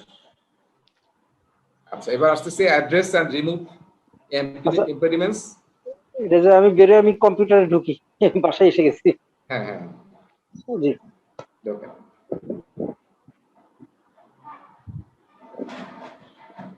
তাহলে আমরা কি একটু ওয়েট করবো নাকি? ওয়েট করি। এই টপিকটা কিন্তু পিএমবকের কোথাও নাই, সো এই টপিকটা এখান থেকে পড়বেন। স্টুডেন্ট ম্যানুয়াল এবং এই পাওয়ার পয়েন্ট স্লাইড যথেষ্ট, এখান থেকে 3-4টা প্রশ্ন আসবে। সো এটা আমরা জানি, এটা কিন্তু পড়েছি আমরা অ্যাজ এ প্র্যাকটিস গাইডে কিন্তু ছিল, তাই না? চ্যাপ্টার নাম্বার 4 বা 5 এ যে কোনো একটা জায়গায় কিন্তু আছে। কারো কি মনে আছে যে আমরা কোথায় অ্যাজাইলে কোন ইভেন্টে ইম্পেডিমেন্ট, অবস্টাকেল এবং ব্লকার আইডেন্টিফাই করি? কোন ইভেন্টে? মতো যে ডেইলি যে স্ট্যান্ড আপ মিটিং গুলি করি সেখানেই তো আইডেন্টিফাই হয়। হ্যাঁ right, daily stand up meeting এর একটা বড় একটা এজেন্ডাই হচ্ছে আমার কোনো ইম্পেডিমেন্ট, অবস্টাকেল, ব্লকার আছে কিনা, যেটা আমার কাজে কোনো অবস্টাকেল সৃষ্টি করছে, তাই না? ওকে, আর আমরা ইম্পেডিমেন্টটা কোথায় রাখি? ইম্পেডিমেন্ট রেখে আমরা আসলে কোথায় রাখি ইম্পেডিমেন্টটাকে? Risk register. হ্যাঁ, রিস্ক থেকে কিন্তু ইম্পেডিমেন্ট আসতে পারে। অ্যাজাইল পার্সপেক্টিভ আমরা কোথায় রাখি? Impediment log. ইম্পেডিমেন্ট লগ নামে কিন্তু একটা লগ মেইনটেইন করা হয়। পুরো টাস্ক বোর্ডের মধ্যে একটা অংশ থাকে যেটা হচ্ছে ইম্পেডিমেন্ট লগ, যেখানে আপনি জাস্ট 3টা কলাম রাখতে পারেন। আমি আগে দেখাচ্ছিলাম আপনাদেরকে, টু ডু, ডুইং, ডান। তাহলে যে যে ইম্পেডিমেন্টগুলো আইডেন্টিফাই হচ্ছে সেটা আপনি এখানে পয়েন্ট আউট করে রাখেন। মিটিং শেষে যে কাজটা আপনি শুরু করলেন সেটা এখানে চলে আসুক, তারপর শেষ হয়ে গেলে ডানে নিয়ে আসেন। সেটা হচ্ছে ইম্পেডিমেন্ট লগ, কিংবা আপনাদের স্টুডেন্ট ম্যানুয়ালকে বলা আছে ইম্পেডিমেন্ট টাস্ক লগ কিংবা টাস্ক বোর্ড বলা আছে। ইম্পেডিমেন্ট টাস্ক বোর্ড কিংবা ইম্পেডিমেন্ট টাস্ক লগ এরকম নামে আছে কিন্তু, ঠিক আছে? আমরা কিন্তু অ্যাজাইলে ইম্পেডিমেন্ট লগ নামে একটা আলাদা লগ ইউজ করি, যেখানে এরকম থাকে বিভিন্ন কলাম ওয়াইজ, এবং আমরা নতুন নতুন ইম্পেডিমেন্ট এখানে নিয়ে আসি, ডুইং করি, তারপর ডান করে ফেলি। এইভাবে কিন্তু আমরা লগগুলোকে, ইম্পেডিমেন্টগুলোকে ট্র্যাক করি এবং কমপ্লিট করি। আর আমরা নর্মাল জেনারেল প্রজেক্ট ম্যানেজমেন্টে জেনারেলি ইস্যু লগ ইউজ করি, আর সবকিছু এগুলো কিন্তু সবকিছু আসলে ইস্যু। এবং যেটা মামুন বলতেছিলেন রিস্ক রেজিস্টারেও কিন্তু অনেকগুলো রিস্ক আছে যেটা ইম্পেডিমেন্ট হিসেবে আমরা ট্রিট করতে পারি। বা কোনো একটা রিস্ক এখন চলে আসছে, তাহলে সেটা এখন এই সময়ের জন্য আমাদের ইস্যু কিংবা ইম্পেডিমেন্ট অথবা অবস্টাকেল, সেই আলোচনাটা এখানে আছে আমাদের ভিতরে। ঠিক আছে, তাহলে এই জিনিসগুলো নিয়ে আমরা আলোচনা করবো। যে ডেইলি স্ট্যান্ড আপ একটা জায়গা, রিস্ক রিভিউ যেখান থেকে ইম্পেডিমেন্ট আইডেন্টিফাই হতে পারে, স্পেন রিভিউ, তারপরে ব্যাকলগ অ্যাসেসমেন্ট করে দেখতে হবে যে ব্যাকলগ আইটেমগুলোর মধ্যে স্পেশালি প্রোডাক্ট ব্যাকলগ আইটেমের মধ্যে কোথায় কোথায় আসলে ইম্পেডিমেন্টস আছে। সো আমরা এই টপিকটা পড়তেছি, keeping the team on track আর অ্যাড্রেস এন্ড রিমুভ ইম্পেডিমেন্টস। এখান থেকে 3টা থেকে 5টা প্রশ্ন আসবে এবং স্টুডেন্ট ম্যানুয়াল এবং এই প্রেজেন্টেশন স্লাইডই এনাফ। সো একটু মনে রাখতে হবে তার মানে কি এই টপিক থেকে অ্যাটাক করতে হবে যাতে আমরা 3টা বা 5টা প্রশ্নের আনসার কারেক্টলি দিতে পারি, কারণ এখানে পড়াশোনা খুব কম, স্লাইডও খুব কম, তারপরে আপনার স্টুডেন্ট ম্যানুয়ালও খুব একটা বেশি নাই। তো ঠিক আছে না, শহীদুল ভাই শুনতে পাচ্ছেন না?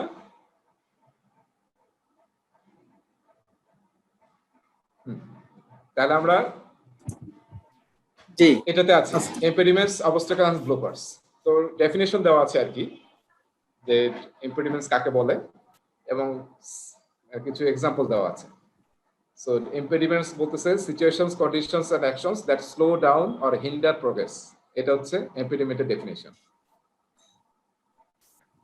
আচ্ছা, আমার কাছে ডেফিনিশন খুব একটা ইম্পর্টেন্ট মনে হয় না, তো জাস্ট একবার পড়ে নাও আর কি। ব্যারিয়ার্স, obstacle মানে barriers that should be able to be avoided or overcome with some effort or strategy. আর ব্লকার হচ্ছে events or conditions that cause stoppages in the work or advancement, মানে একদম স্টপ করে দেয়। একটু পার্থক্য আছে এর মধ্যে। সো এক্সাম্পল দিয়েছে যে প্রথমটা হচ্ছে impediment, the team can't agree on a solution, তাহলে আমাদের স্লো হয়ে যাবে, right? Construction can't begin before permits are granted, সেটা একটা obstacle, এটা দূর না করলে আমরা কাজ করতে পারবো না।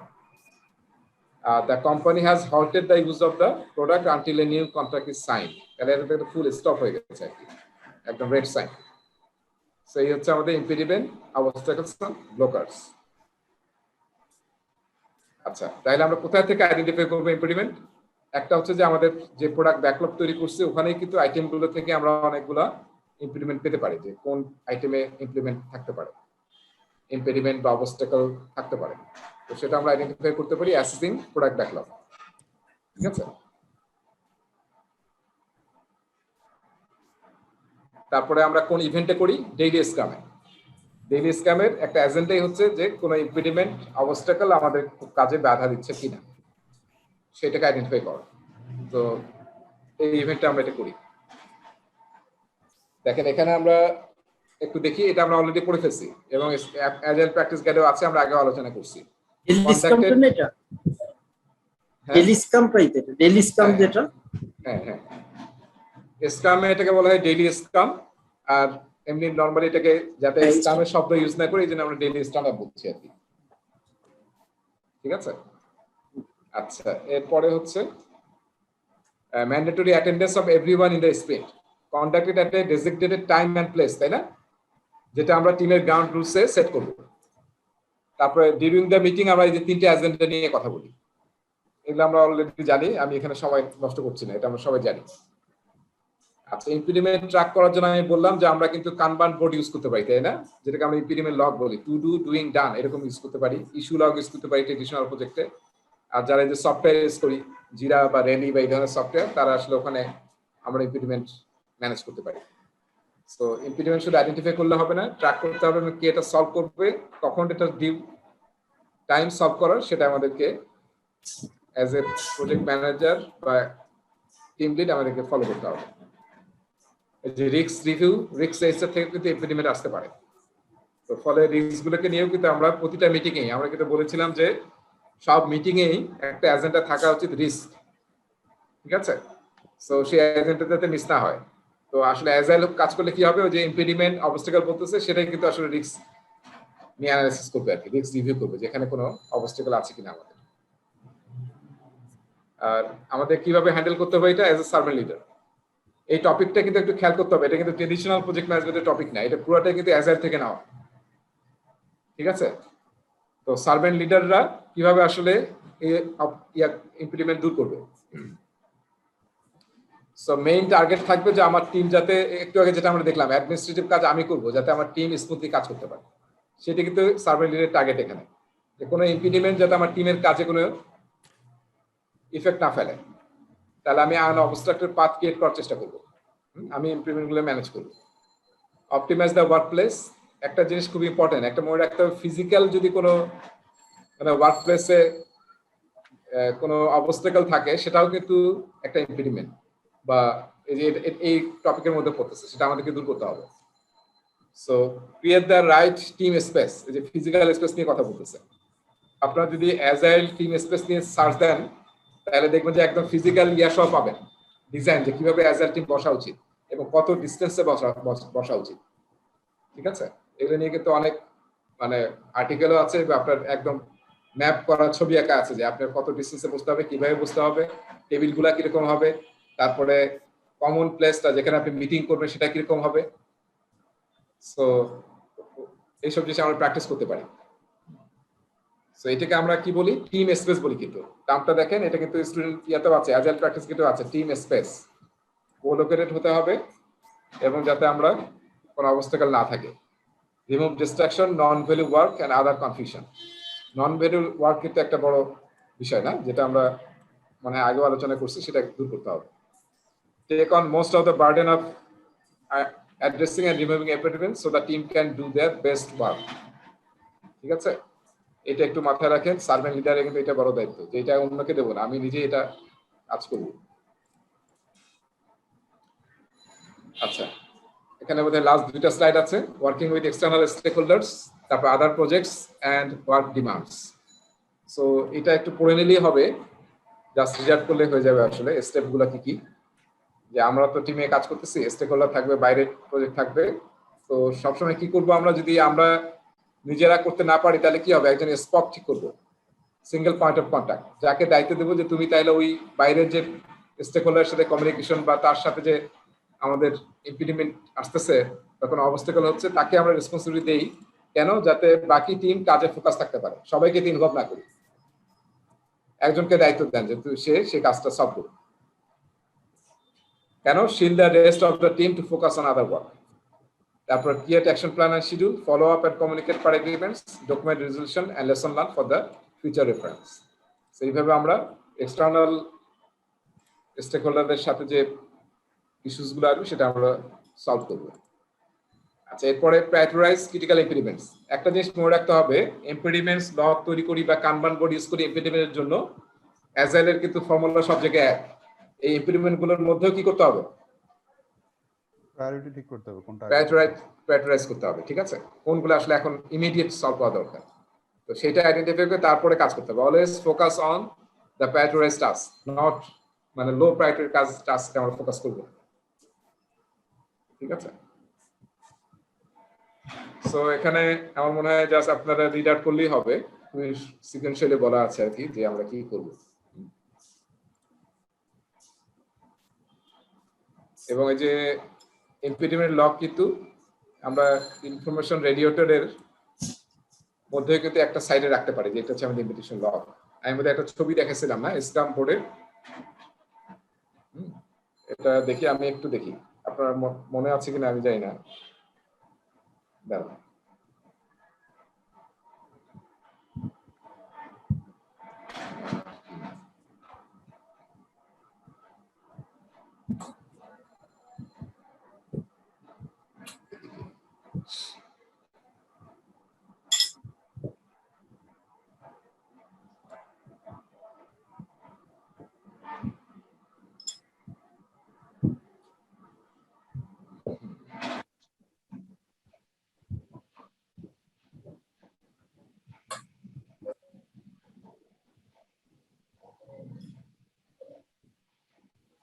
এই যে আমি এখানে, আচ্ছা আমি আবার স্ক্রিনটা শেয়ার করি, আপনাকে আগে দেখাচ্ছিলাম যে আপনি যদি পুরো ইনফরমেশন রেডিয়েটর ইউজ করেন, এই যে একটা ইনফরমেশন রেডিয়েটর দেখাচ্ছে না, তাই না? এই যে যেখানে সবকিছু আছে পুরো, এটাকে স্ক্রাম বোর্ড বলে, এটা আপনি ইউজ করতে পারেন। পুরো প্রোডাক্ট ব্যাকলগ এটা দেখাচ্ছিলাম কোথাও আপনাদেরকে অ্যাজাইলের পড়াশোনা। এই যে এটা দেখেন ইম্পিডিমেন্ট ব্লক, এই যে নিচে যেটা আমি দেখালাম, এই যেটা টু ডু ডুইং ডান, আপনার ইনফরমেশন রেডিয়েটরের মধ্যে এটা থাকতে পারে। তাহলে আপনি এখানে এটা মানে সব এক জায়গায় রাখা, সবাই যাতে দেখতে পারে। ওইটাই আমরা এখানে দেখতেছিলাম, এই যে communicate the priorities in a visible place such as an information radiator, সেটা আমরা ইউজ করতে পারি। অলরাইট, সো এই টপিকটা শেষ হলো। স্টুডেন্ট ম্যানুয়ালে দেখি যে কি কোশ্চেন আছে আমাদের ইম্পিডিমেন্ট নিয়ে।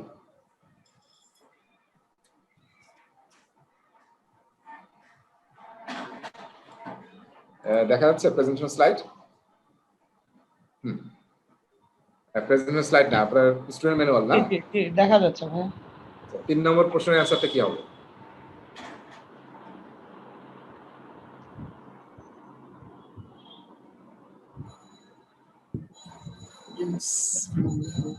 May interfere with or slow down day-to-day progress.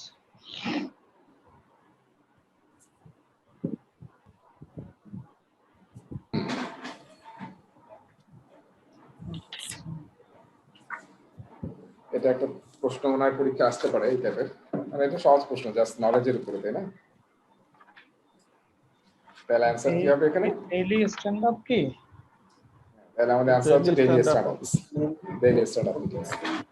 আচ্ছা, অলরাইট। তাহলে এটা আমাদের শেষ হলো। আমরা এবার পড়বো হচ্ছে ম্যানেজ কনফ্লিক্ট নিয়ে। দেখা যাচ্ছে টপিক ম্যানেজ কনফ্লিক্ট। জি দেখা যাচ্ছে। সো কনফ্লিক্ট মনে রাখতে হবে, conflict is inevitable.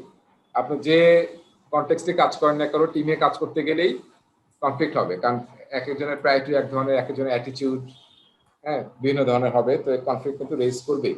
So conflict is inevitable, এটা একটু মনে রাখতে হবে। কিন্তু এটা আমরা কিভাবে বেস্ট ম্যানেজ করতে পারি, এবং there is no best tool যে এটা ইউজ করলেই কনফ্লিক্ট ম্যানেজ হবে, কোনো ওয়ে নাই আসলে।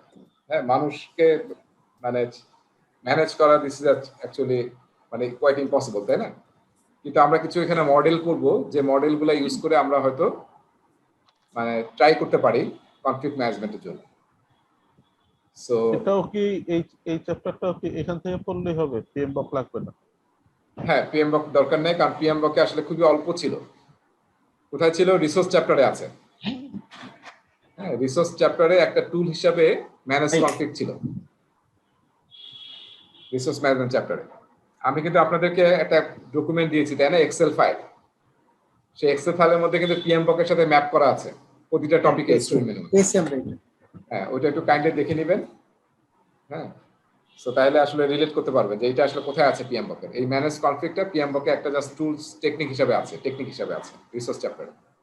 যখন আপনি টিমকে ম্যানেজ করবেন, এখানে আমরা কি করতেছি, keep the team on track, এটা আসলে ম্যানেজ টিমই করতেছি, তাই না? তখন আসলে আমরা কনফ্লিক্ট হবে সেটাকে আমরা রিজলভ করব, এবং কনফ্লিক্ট রিজলভ করার জন্য আমরা কিছু মডেল এখানে শিখবো। একটা মডেল নিয়ে আলোচনা হয়েছে, যদিও অ্যাভেলেবল আরো অনেক মডেল আছে, তো সবচেয়ে যে পপুলার মডেলটা সেটা নিয়ে আলোচনা আমরা এখানে করব। তাহলে কনফ্লিক্ট ক্রিয়েটেড প্রজেক্ট ম্যানেজারের কাজ কি? সো কনফ্লিক্ট হবেই, এখন আপনার দায়িত্ব হচ্ছে যে ইনফ্লুয়েন্স করে তারপর এটাকে ম্যানেজ করতে হবে। কনফ্লিক্ট ম্যানেজমেন্ট কিন্তু লিডারের একটা বড় কাজ, এবং অলওয়েজ টার্গেট করতে হবে যাতে পজিটিভ রেজাল্ট হয়, নেগেটিভ যাতে রেজাল্ট না হয়।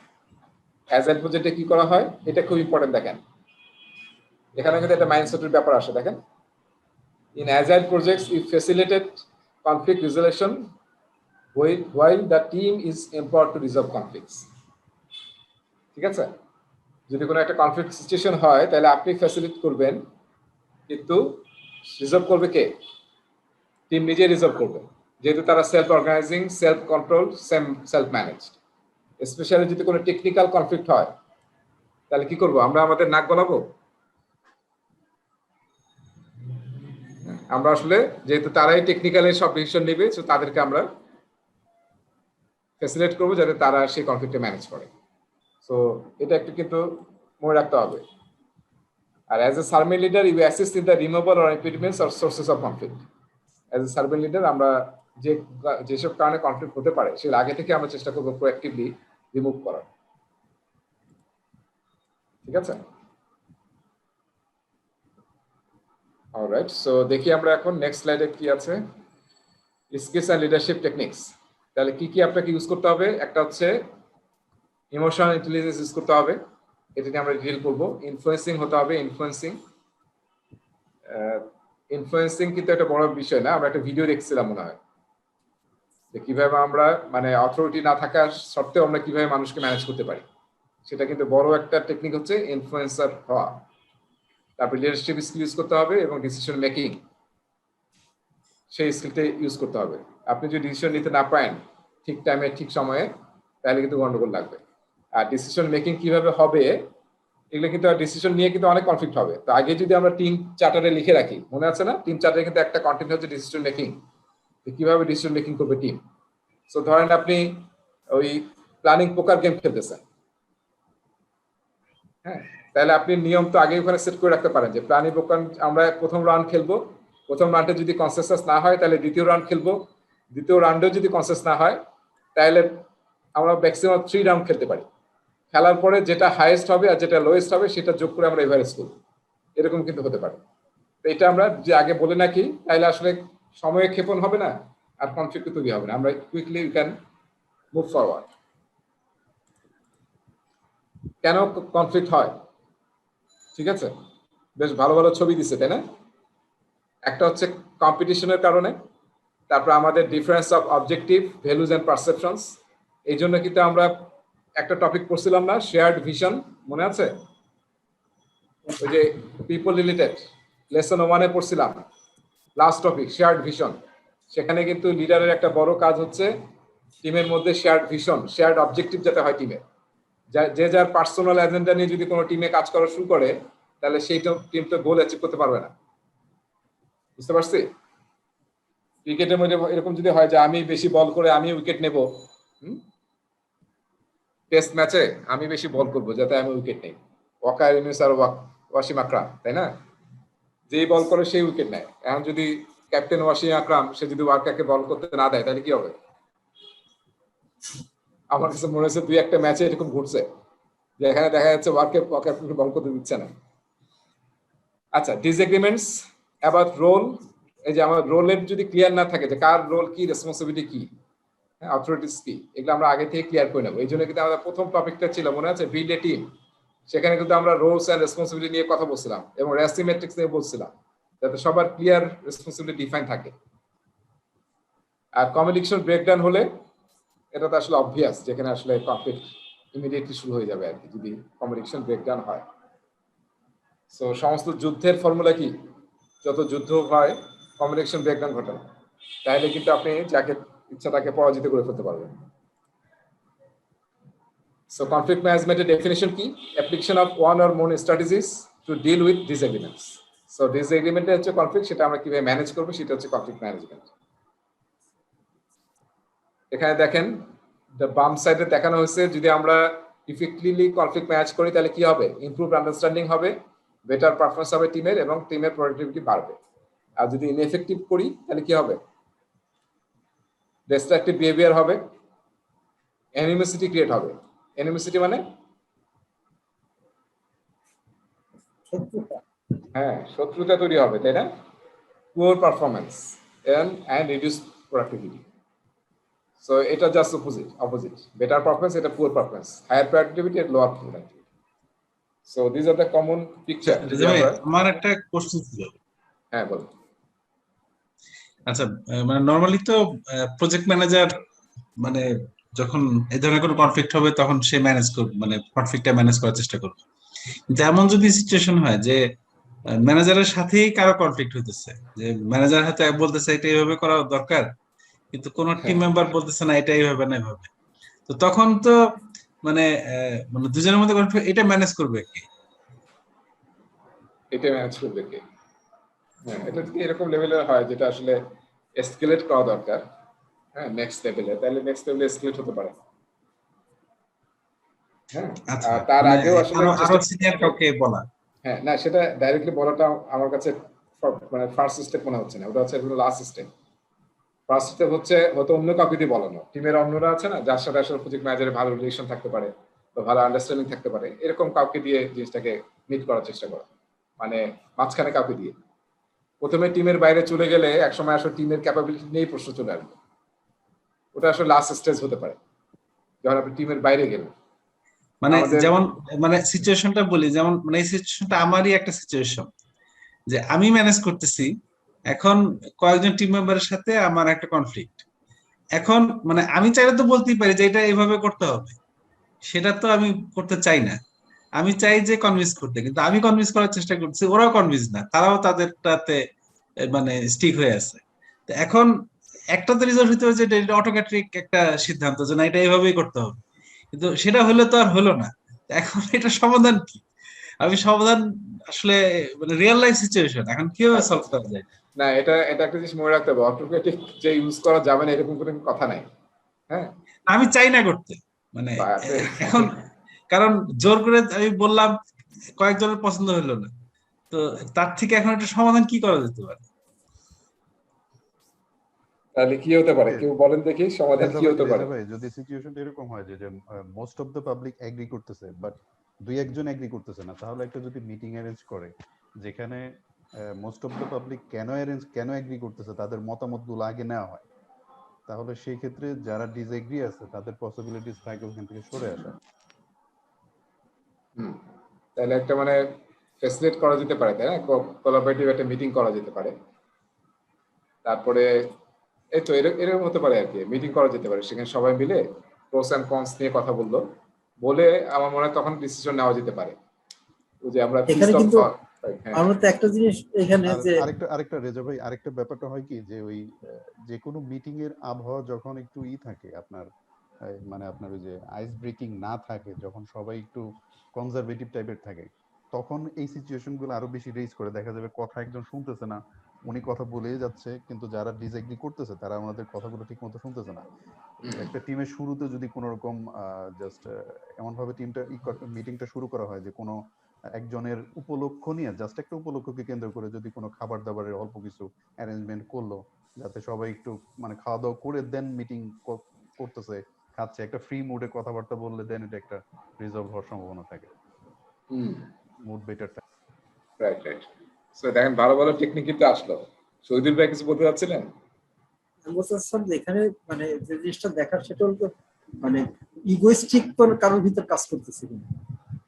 কারণ যদি যেমন প্রজেক্ট ম্যানেজার, সে যদি তার ইগো থেকে যদি নাম যেটা বলছে সেটাই তারাও এটা শুনবে, আর টিম যেটা বলছে সেটা না, এটা তো আমাদের কথাই শোনা উচিত, উনি শুনছে না কেন? এখানে মানে কোন একটা ইগোইস্টিক কোনো সেন্স কাজ করছে কিনা।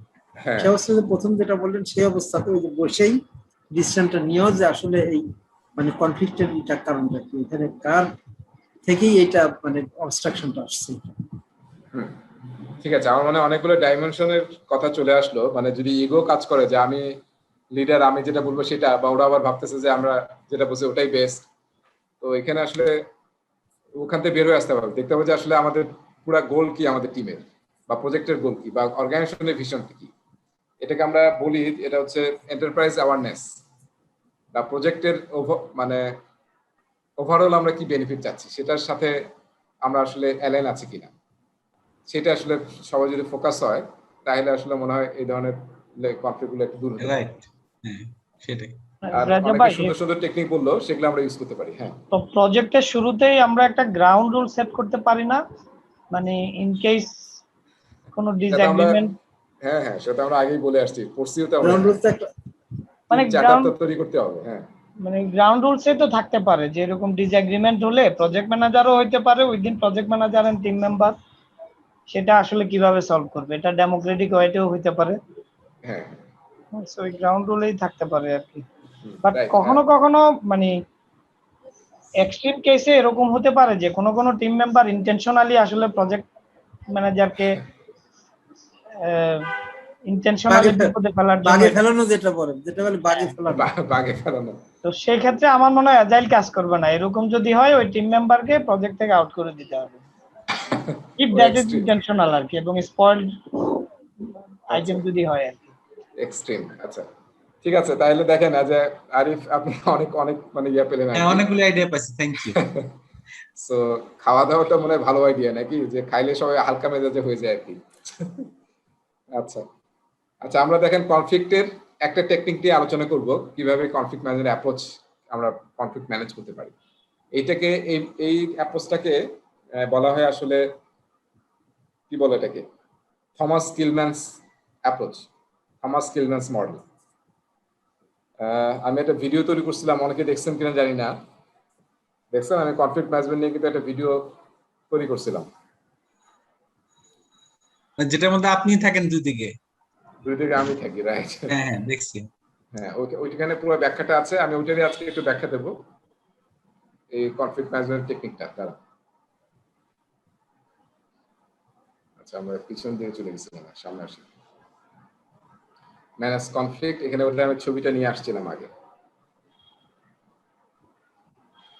আমি স্লাইড আসলে অনেক চেঞ্জ করছিলাম, এখন দেখি যে আবার এগুলোকে আবার নিয়ে আসতে হবে। আমার আমি অনেক স্লাইড চেঞ্জ চলে গেল তো না, দেখা যাচ্ছে? এই দেখা যাচ্ছে। হ্যাঁ, রাইট। সো থমাস কিলম্যান মডেলটাই আসলে মানে আমাদের একটা প্র্যাকটিসের কথাই বলা আছে, কিন্তু আরো মডেল আছে। সো আমরা দেখেন এটা একটু বুঝি, তাহলে কিন্তু আসলে পরীক্ষায় কিন্তু একটু খেয়াল রাখি, পরীক্ষায় কিন্তু এই যে 5টা মানে অ্যাপ্রোচ আছে, যে অ্যাপ্রোচে আপনি অ্যাপ্লাই করে আপনি কনফ্লিক্ট ম্যাচ করতে পারেন আপনার টিমে। তো সেই 5টা থেকে কিন্তু পরীক্ষায় মিনিমাম 2টা প্রশ্ন আসবে, আপনাকে সিচুয়েশন দিয়ে বলবে যে আসলে এখানে কোন অ্যাপ্রোচে অ্যাপ্লাই করা উচিত, কিংবা সিচুয়েশনের মধ্যে সলিউশন থাকবে, বলবে যে এটা কোন অ্যাপ্রোচ ইউজ করে সলভ করা হয়েছে। সেরকম মিনিমাম তো একটা পাবেন, আমার মনে হয় 2টা প্রশ্ন পাবেন। আমরা এখন যে জিনিসটা আলোচনা করতেছি, যে আমরা থমাস কিলম্যান মডেলে 5টা অ্যাপ্রোচ আছে যেটা ইউজ করে আমরা কনফ্লিক্ট ম্যানেজ করতে পারি। তো সেই 5টা যদি আপনি বুঝতে পারেন, তাহলে ইজিলি আপনি আনসার করতে পারবেন ওই একটা বা 2টা প্রশ্নে। আচ্ছা দেখেন, সো থমাস কিলম্যান বলছে আর কি যে কনফ্লিক্টের যখন হবে আর কি, তো আপনি কনফ্লিক্টের কে আপনি 2টা এক্স এবং ওয়াই অ্যাক্সিসে নিয়ে আসতে পারেন। হ্যাঁ, মানে আপনার কনফ্লিক্ট রিলেটেড মাইন্ডসেটকে, একটা হচ্ছে কোঅপারেটিভনেস মানে হচ্ছে আমি অন্যের জিনিসটাকে প্রেফারেন্স দিই। কনফ্লিক্ট কেন হয়? ডিসএগ্রিমেন্ট, তাই না? আমার সাথে আরেকজন। কোঅপারেটিভ হচ্ছে যে আমি আমারটা ছাড় দেবো, অন্যেরটা বেশি প্রাধান্য দেবো, সেটা হচ্ছে কোঅপারেটিভনেস। ঠিক আছে? আর অ্যাসার্টিভনেস মানে হচ্ছে উল্টা, যে আমি আমারটাই বেশি ফোকাস থাকবো, আমি যেটা বলছি সেটাই ঠিক, সেটা হচ্ছে অ্যাসার্টিভনেস। তাহলে এই যে আমরা যদি গ্রাফটা একটু দেখি, এটা হচ্ছে 0, তাই না? এটা হচ্ছে 100, এখানে হচ্ছে এটা 100, আর মাঝখানে আমরা কি বলতে পারি? 50, তাই না? 50, এটাও 50। সো দেখেন, তার মানে যত আমরা কোঅপারেটিভনেসের এদিকে যাব, তত আসলে কি অন্যের স্বার্থটা আমরা দেখছি। আর অ্যাসার্টিভনেসের যত উপরের দিকে যাব, তত কি হবে? আমি আমার স্বার্থ দেখছি বেশি। তাহলে যখন কোনো কনফ্লিক্ট হবে, তখন আপনি কি করতে পারেন? একটা করতে পারেন, আপনি প্রথম যে কাজটা করতে পারেন সেটা হচ্ছে আপনি অ্যাভয়েড করতে পারেন। অ্যাভয়েড মানে কি? তার মানে আপনি আপনার জিনিসটাও দেখতেছেন না, উইথড্র করলেন, চলে আসলেন ওখান থেকে। আবার অন্যেরও বেনিফিট বা তার স্বার্থটা দেখলেন না, তার কনসার্নটাও দেখলেন না, সেটা হচ্ছে অ্যাভয়েড, যেখানে আসলে 2টাই 0-0। ঠিক আছে? 2টাই 0-0, আপনার স্বার্থ দেখতেছেন না, আরেকজনের স্বার্থ দেখতেছেন না। এই ক্ষেত্রে আমরা নর্মালি কি করি? উইথড্র করি। এটা কিন্তু পিএমবাকে উইথড্র বলছে, অ্যাভয়েডিং কিংবা উইথড্রোয়াল। সো এটা কোনো সলিউশন না, কিন্তু এটাতে 2জনের লুজার, কোনো সলিউশন নাই। কিন্তু এটা আমরা অনেক সময় ইউজ করি, ধরেন বড় একটা কনফ্লিক্ট হচ্ছে, তো ওখান থেকে আপনি চলে আসলেন যাতে ওই সময় কনফ্লিক্টটা আরো বড় আকার ধারণ না করে, তখন কিন্তু আমরা অ্যাভয়েডটা ইউজ করতে পারি। তাহলে মনে রাখতে হবে, অ্যাভয়েড হচ্ছে যেখানে আসলে আমি অন্যের স্বার্থ দেখতেছি না, আবার নিজের স্বার্থ দেখতেছি না, সেটা হচ্ছে অ্যাভয়েডিং। ঠিক আছে? আর অ্যাভয়েডিং এর একদম উল্টা হচ্ছে কোলাবোরেটিং। কোলাবোরেটিং মানে কি? 100-100, যেখানে আসলে আমি আমার নিজের স্বার্থ দেখতেছি, আবার আরেকজনের স্বার্থ দেখতেছি। এটা মানে হচ্ছে যে আমরা দুজনের যে বেস্ট আইডিয়াটা, দুইটাকে কোলাবোরেট করার চেষ্টা করতেছি, সেটাকে বলা হচ্ছে কোলাবোরেটিং। এটা আসলে বেস্ট অ্যাপ্রোচ। আপনি অ্যাজ এ সার্ভেন্ট লিডার বা প্রজেক্ট ম্যানেজার যেখানে পারবেন সেখানে কোলাবোরেট করার চেষ্টা করবেন, যাতে সবার স্বার্থ পূরণ হয় আর কি। এরকম যদি পারেন, সেটা হচ্ছে কোলাবোরেটিং। আর কম্পিটিং মানে কি? কম্পিটিং মানে হচ্ছে শুধু আমার স্বার্থ দেখছি, 100 মানে শুধু অ্যাসার্টিভনেস, আমার কনসার্ন, আমার স্বার্থ দেখতেছি, আর আরেকজনের স্বার্থ 0। এটা হচ্ছে কি? উইন লস, তাই না? যেটাকে কম্পিটিং বলা হয়েছে এখানে, কিন্তু পিএমবকে এটাকে বলছে ফোর্স কিংবা ডাইরেক্ট। আমি ফোর্স করলাম, বা আমি অ্যাজ এ বস ডাইরেক্ট করলাম, অটোক্রেটিক ডিসিশন নিলাম, সেটা হচ্ছে কম্পিটিং। শুধু আমার কনসার্ন দেখলাম, আমি যেটা বলছি সেটাই রাইট, বাকি কারো কথাই ঠিক না, সেটা হচ্ছে কম্পিটিং। আর এর উল্টা অপোজিট হচ্ছে অ্যাকোমোডেটিং, যেটা কি? অন্যের কনসার্ন আমি ফুল দিচ্ছি এবং আমারটা 0, আমি আমার নিজের স্বার্থ ছেড়ে দিচ্ছি। ঠিক আছে, তুমি যেটা বলছো দ্যাট ইজ কারেক্ট, সেটা হচ্ছে অ্যাকোমোডেটিং। আর কম্প্রোমাইজিং মানে হচ্ছে মাঝামাঝি একটা সলিউশন, যেখানে আমি কিছু ছাড় দিচ্ছি, আবার আরেকজনও কিছু ছাড় দিচ্ছে, দিয়ে আমরা একটা মাঝামাঝি সলিউশন নিয়ে আসতেছি, কম্প্রোমাইজ, যেটা আসলে দুইজনকে সামহাউ স্যাটিসফাই করবে। তো সেটাকে বলা হচ্ছে কম্প্রোমাইজিং, যেটাকে আমরা বলতে পারি 50-50। ঠিক আছে, সেইটা আসলে আপনার ওই থমাস কিলম্যানের কনফ্লিক্ট ম্যানেজমেন্ট মডেল, যেটা আসলে খুবই পপুলার। আজকে যদি একটু সার্চ দিয়ে দেখেন, খুবই পপুলার, ওয়ার্ল্ডের মানে মনে হয় সবচেয়ে বেশি ইউজ হয় এটা। তো আমরা আমাদের স্লাইডে ফিরে আসি। এই যে দেখেন, তাহলে যে পাঁচটা ফোর্স ডাইরেক্ট, যেটাকে আমরা বলতেছিলাম কম্পিটিং, উইথড্রয়াল অথবা অ্যাভয়েড, যেখানে 0-100, তাই না? না, 0-0, ঠিক আছে। হ্যাঁ, স্মুথ বা অ্যাকোমোডেট, আপনি ছেড়ে দিচ্ছেন 0-100, আপনি অ্যাকোমোডেট করতেছেন তার সাথে। কোলাবরেট হচ্ছে 100-100, মানে দুইজন মিলে প্রবলেমটাকে সলভ করতেছেন বেস্ট জিনিসটা নিয়ে। কম্প্রোমাইজ অথবা রিকনসাইল বলতে পারি আমরা, যেটা 50-50, ঠিক আছে। সেই হচ্ছে আমাদের কনফ্লিক্ট ম্যানেজমেন্ট অ্যাপ্রোচ। বিভিন্ন সিচুয়েশন দিবে, আপনাকে কিন্তু বুঝতে হবে আর কি। আপনারা যদি একটা ভিডিওটা দেখেন, ভিডিওটা আছে দেখবেন শুরুতেই ইউটিউব চ্যানেলে, এবং ওখানে 4-5টা প্রশ্ন আছে, প্রশ্নগুলো সলভ করলে আমার মনে হয় আপনাদের ক্লিয়ার হয়ে যাবে। থমাস কলম্যান মডেলটা? হ্যাঁ হ্যাঁ, থমাস কিলম্যান মডেল। হ্যাঁ, আমি ক্লাস শেষে লিঙ্কও দিয়ে দেবো আপনাদের, আপনারা একটু দেখে নিন। আর ওটার উপরে এখানে লেখা আছে আর কি। এখন মনে হয় আপনারা পড়লে রিলেট করতে পারবেন আর কি। সেই হচ্ছে আমাদের কনফ্লিক্ট ম্যানেজমেন্ট। এবার দেখি কনফ্লিক্ট ম্যানেজমেন্টে কি কোশ্চেন আছে স্টুডেন্ট ম্যানুয়ালে।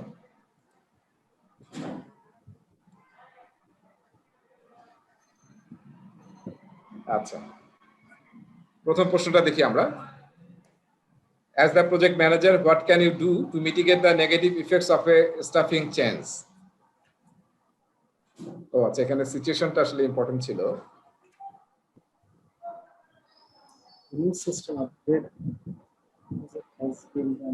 আপনাকে আসলে সিচুয়েশনটা একটু পড়তে হবে, হ্যাঁ।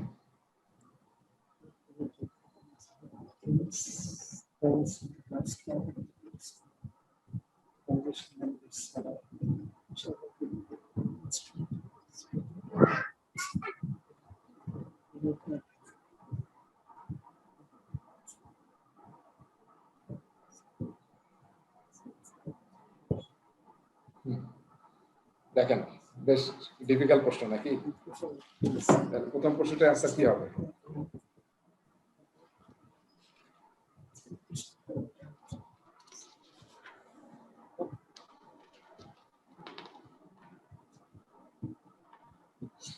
এক নম্বর তো হবে না। হ্যাঁ, প্রথমটা বাদ।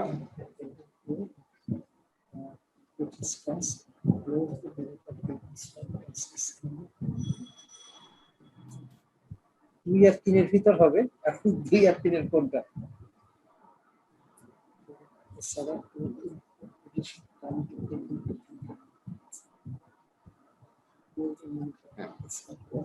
আচ্ছা, তাহলে এখানে আসলে আমাদের অ্যান্সার হবে কোনটা? সি হওয়ার সময় হবে। দুটোর ভিতর, ওই দুটোর ভিতর সিটা বেটার। ঠিক আছে, তাহলে সিটা অ্যান্সার হবে আর কি। Closely monitor Kevin's work to assess any possible risk. ঠিক আছে, আচ্ছা, এরপরে আমরা নেক্সটটা যাচ্ছি।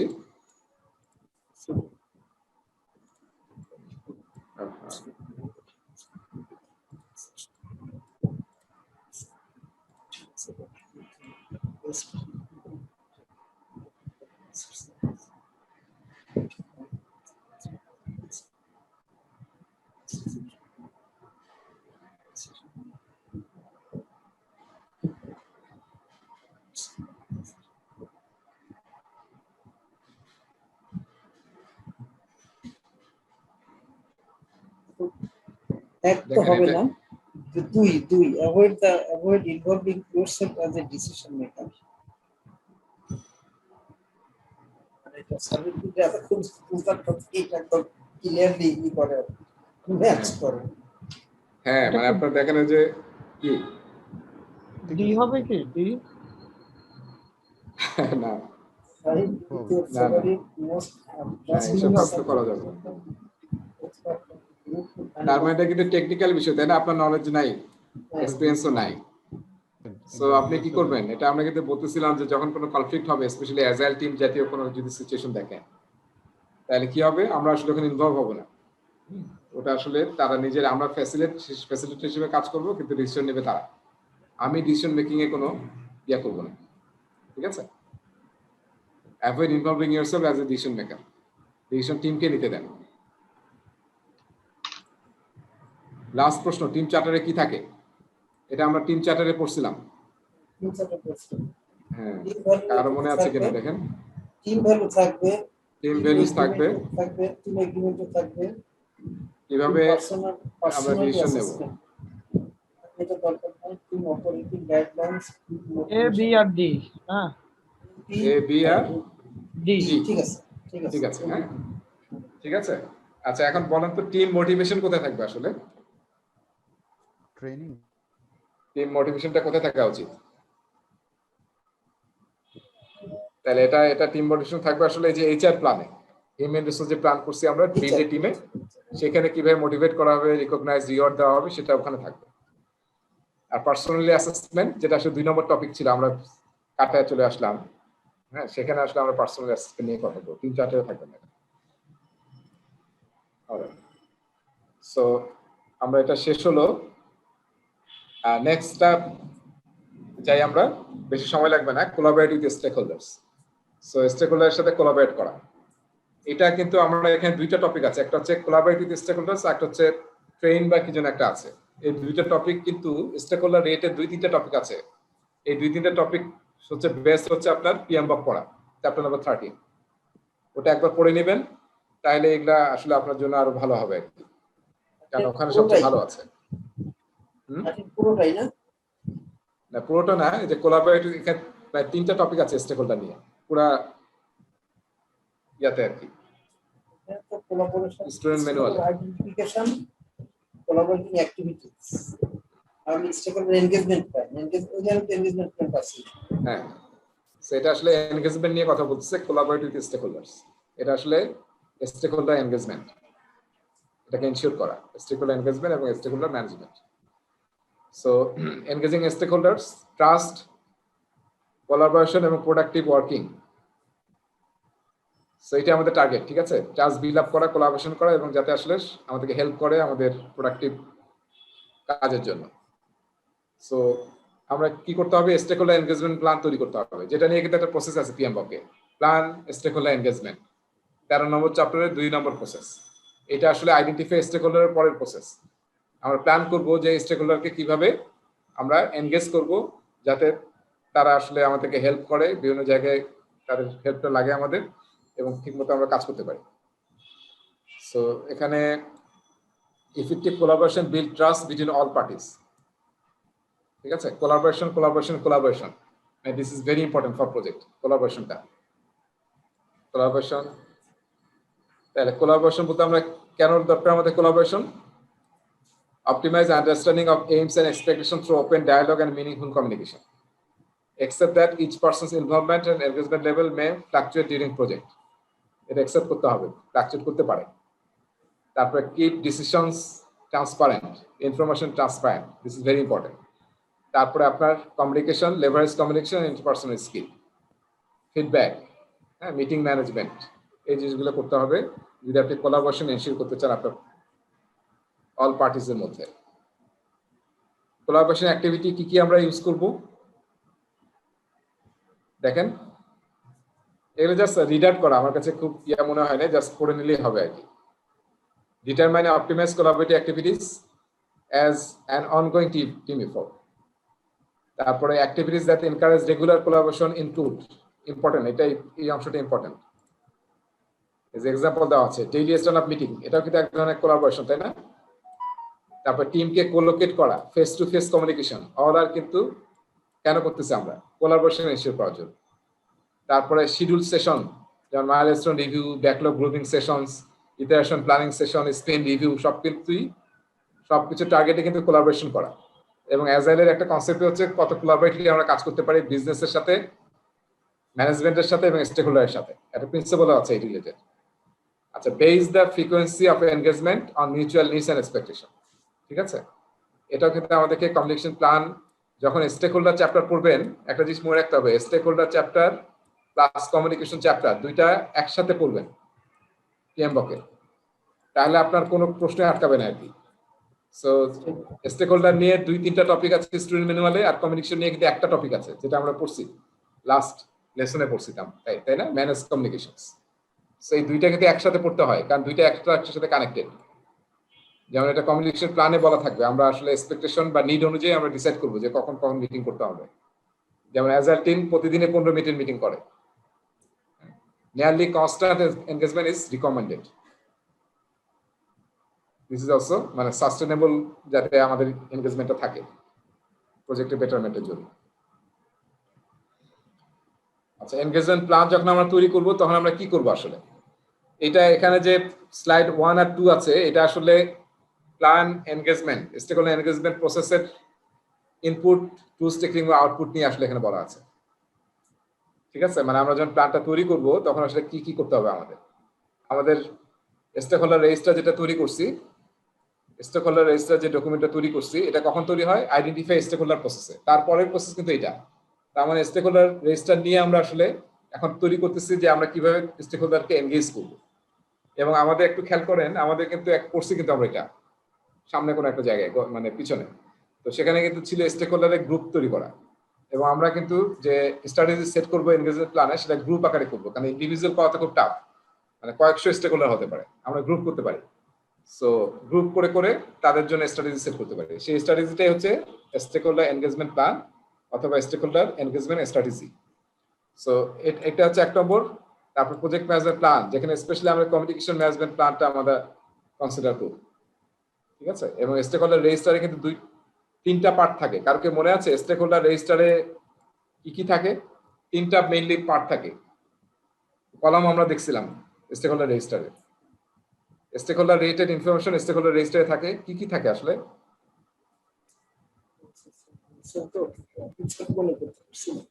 মনে আছে একটা? আইডেন্টিফিকেশন।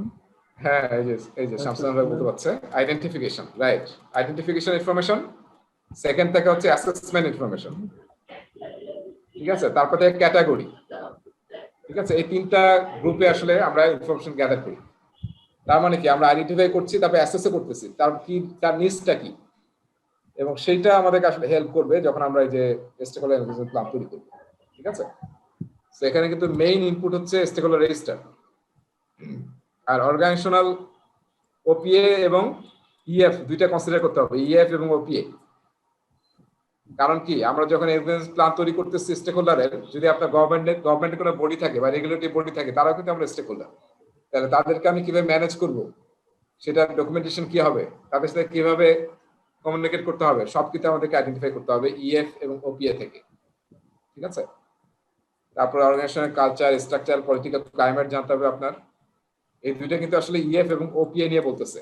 এই দুটো তো মনে আছে না, ইএফ এবং ওপিএ? জি জি, সেই দুইটা কিন্তু আমাদের অলওয়েজ কনসিডার করতে হয় যখন আমরা প্ল্যানিং করি। কোনো আগের লেসন লার্ন আমাদের অবশ্যই কাজে লাগাতে হবে। আগের লেসন লার্ন কিসের পার্ট? ওপি এর পার্ট। সো ওই আসলে প্রসেসটারই ইনপুট নিয়ে এতক্ষণ কথা বললাম আমরা। তারপরে এক্সপার্ট জাজমেন্ট ইউজ করতে হবে, কাকে কিভাবে আপনি ম্যানেজ করবেন, সেটাও একটা টেকনিক বা ইনপুট, টুলস টেকনিক। আমরা টুলস টেকনিক্স, এটা একটা টুল টেকনিক্স, এক্সপার্ট জাজমেন্ট। মিটিং করা, কারণ এগুলো আমরা ডিসাইড করতে হবে মিটিং করে। তারপরে অ্যানালিটিক্যাল টেকনিক ইউজ করতে হবে, যে কিভাবে আমরা স্টেকহোল্ডারকে এনগেজ করব।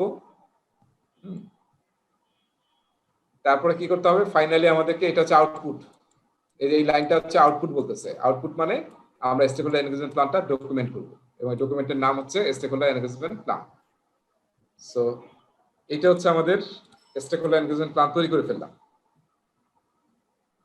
আচ্ছা, এখানে মিটিং নিয়ে অনেক কথাবার্তা আছে। Maximize meeting time, be organize, time বক্সের মধ্যে যাতে মিটিং হয় এবং কোলাবোরেটিভ ভাবে যাতে আমরা মিটিং করতে পারি। খেয়াল করছেন এটা কি মিটিং হচ্ছে? ছবিটা দেখছেন?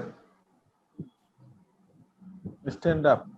হ্যাঁ, স্ট্যান্ড আপ মিটিং হচ্ছে কিন্তু। হ্যাঁ, সবাই কিন্তু দাঁড়িয়ে আছে। অলরাইট, সো মিটিং এর একটা গাইডলাইন, সুন্দর একটা গাইডলাইন আছে। এটা আমি ওদের এর আগেও বলেছিলাম, খুব সুন্দর গাইডলাইন আছে। সো এটা আপনারা নিজেরাও অ্যাপ্লাই করতে পারেন যখন আপনারা মিটিং করেন, সেই মিটিং এটা ইউজ করতে পারি আমরা। ঠিক আছে, এই তো। তাহলে আমাদের এই টপিকটা শেষ।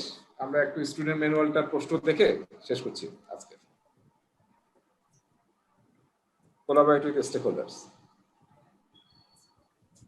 এই যে এই ছবিটা ছিল, এখানে যে গ্রুপ, এগুলো হচ্ছে গ্রুপ, কাস্টমার, সাপ্লায়ার্স। এই যে স্টেবল রেজিস্টার নিয়ে আমরা কথা বললাম, যে এখানে কিন্তু ছিল এক্সাম্পল, স্টুডেন্ট ম্যানুয়ালে কিন্তু আছে। ওকে, তাহলে অ্যাক্টিভিটি কি আছে দেখেন। তিনটা চারটা অ্যাক্টিভিটি আছে।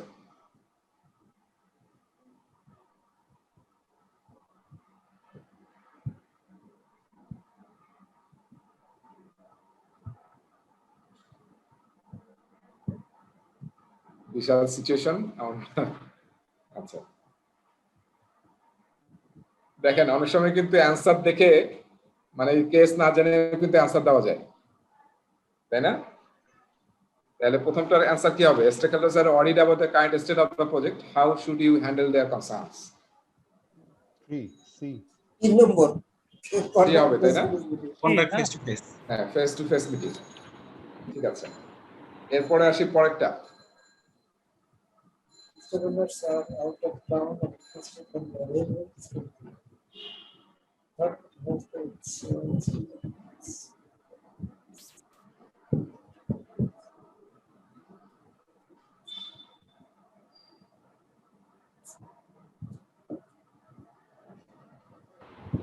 এক নম্বর তো আছে ভিডিও কনফারেন্স। এক নম্বর আছে, এক নম্বর আছে 1 and 3 1 and 4 4, only brief summarization কিন্তু ওনারা তো নাই, কিভাবে মিটিং করবেন? ওই নাই দেখি তো ওইটা সংক্ষেপে করতে হবে, তাহলে ভিডিও কনফারেন্সিং করছি কিভাবে? না না, আউট অফ টাউন তো কিভাবে করবেন? ভিডিও কনফারেন্স তো আউট অফ টাউনে করতে পারেন।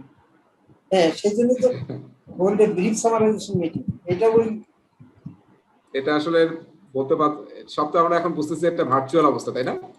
হ্যাঁ, তার মানে কোনো ভার্চুয়াল টুল ইউজ করতে হবে। সিটা হতে পারে, সিটা হতে পারে 1 and ইনস্ট্যান্ট মেসেজিং সার্ভিস। আচ্ছা, ইনস্ট্যান্ট মেসেঞ্জার কিন্তু আমরা ফেস টু ফেস হচ্ছে না, তাই না? না, ওটা ফেস টু ফেস, তাই না? প্রথমটা ঠিক আছে, ইনস্ট্যান্ট মেসেজিং এ এটা আসলে খুব একটা ভালো প্রশ্ন হয় না আমার কাছে মনে হচ্ছে। এখানে অ্যানসার কিন্তু আছে 4 নম্বর, hold a brief summarising meeting, summarisation meeting. So এটা it's important to have a regular face to face interface with the system. How can you accommodate their needs? তাহলে এখানে ওইটা তো আমি এই যে এখানে যে নিচের যে hold a brief summarisation meeting, এটা কিন্তু আউট অফ টাউন, এটা কিন্তু ভিডিওর মতোই হচ্ছে এটা। আর এটা ভিডিও কিনা এটা কিন্তু আমরা বুঝতে পারছি না, বলে নাই, তাই না? বোঝা যাচ্ছে না এটা। হ্যাঁ, ফলে আসলে এটা নিয়ে একটু কনফিউশন আছে, এটা অ্যানসারটা ডি কনফিউশন। হবে, ডি হবে। হ্যাঁ, ডি হবে, কিন্তু কেন? মানে ডিটা কি ফেস টু ফেস পাচ্ছি আমরা? হ্যাঁ, ফেস টু ফেস পাচ্ছি, কারণ যে দুইজন আউট অফ টাউন তারা আসলে হঠাৎ আবার আসে আর কি, স্যার अवेलेबल স্পোরেডিক্যালি। হ্যাঁ, ওই যে ওইটা, হ্যাঁ এইটাতে আপনি বলতে পারেন দে আর अवेलेबल স্পোরেডিক্যালি। তারা যখনই अवेलेबल হয় অল্প টাইমের মধ্যে ফেস টু ফেস মিটিংটা করে সেরে ফেলা হবে, সাউন্ড ব্রিফ মিটিং করব না, ব্রিফ সামারাইজেশন করব। আচ্ছা, ঠিক আছে, এই অ্যাঙ্গেলে ঠিক আছে আবার, তাই না? ঠিক আছে, ঠিক আছে, তাহলে ব্যাখ্যাটা ভালো হয়েছে আমাদের। এরপরে আমরা যাই নেক্সট লাস্ট প্রশ্নটা। এটা সহজ। আচ্ছা, এটা শামসুজ্জামান ভাই অ্যান্সার দিবে, কারণ শামসুজ্জামান ভাই এরকম একটা অ্যান্সার করতে ভুল করছিল।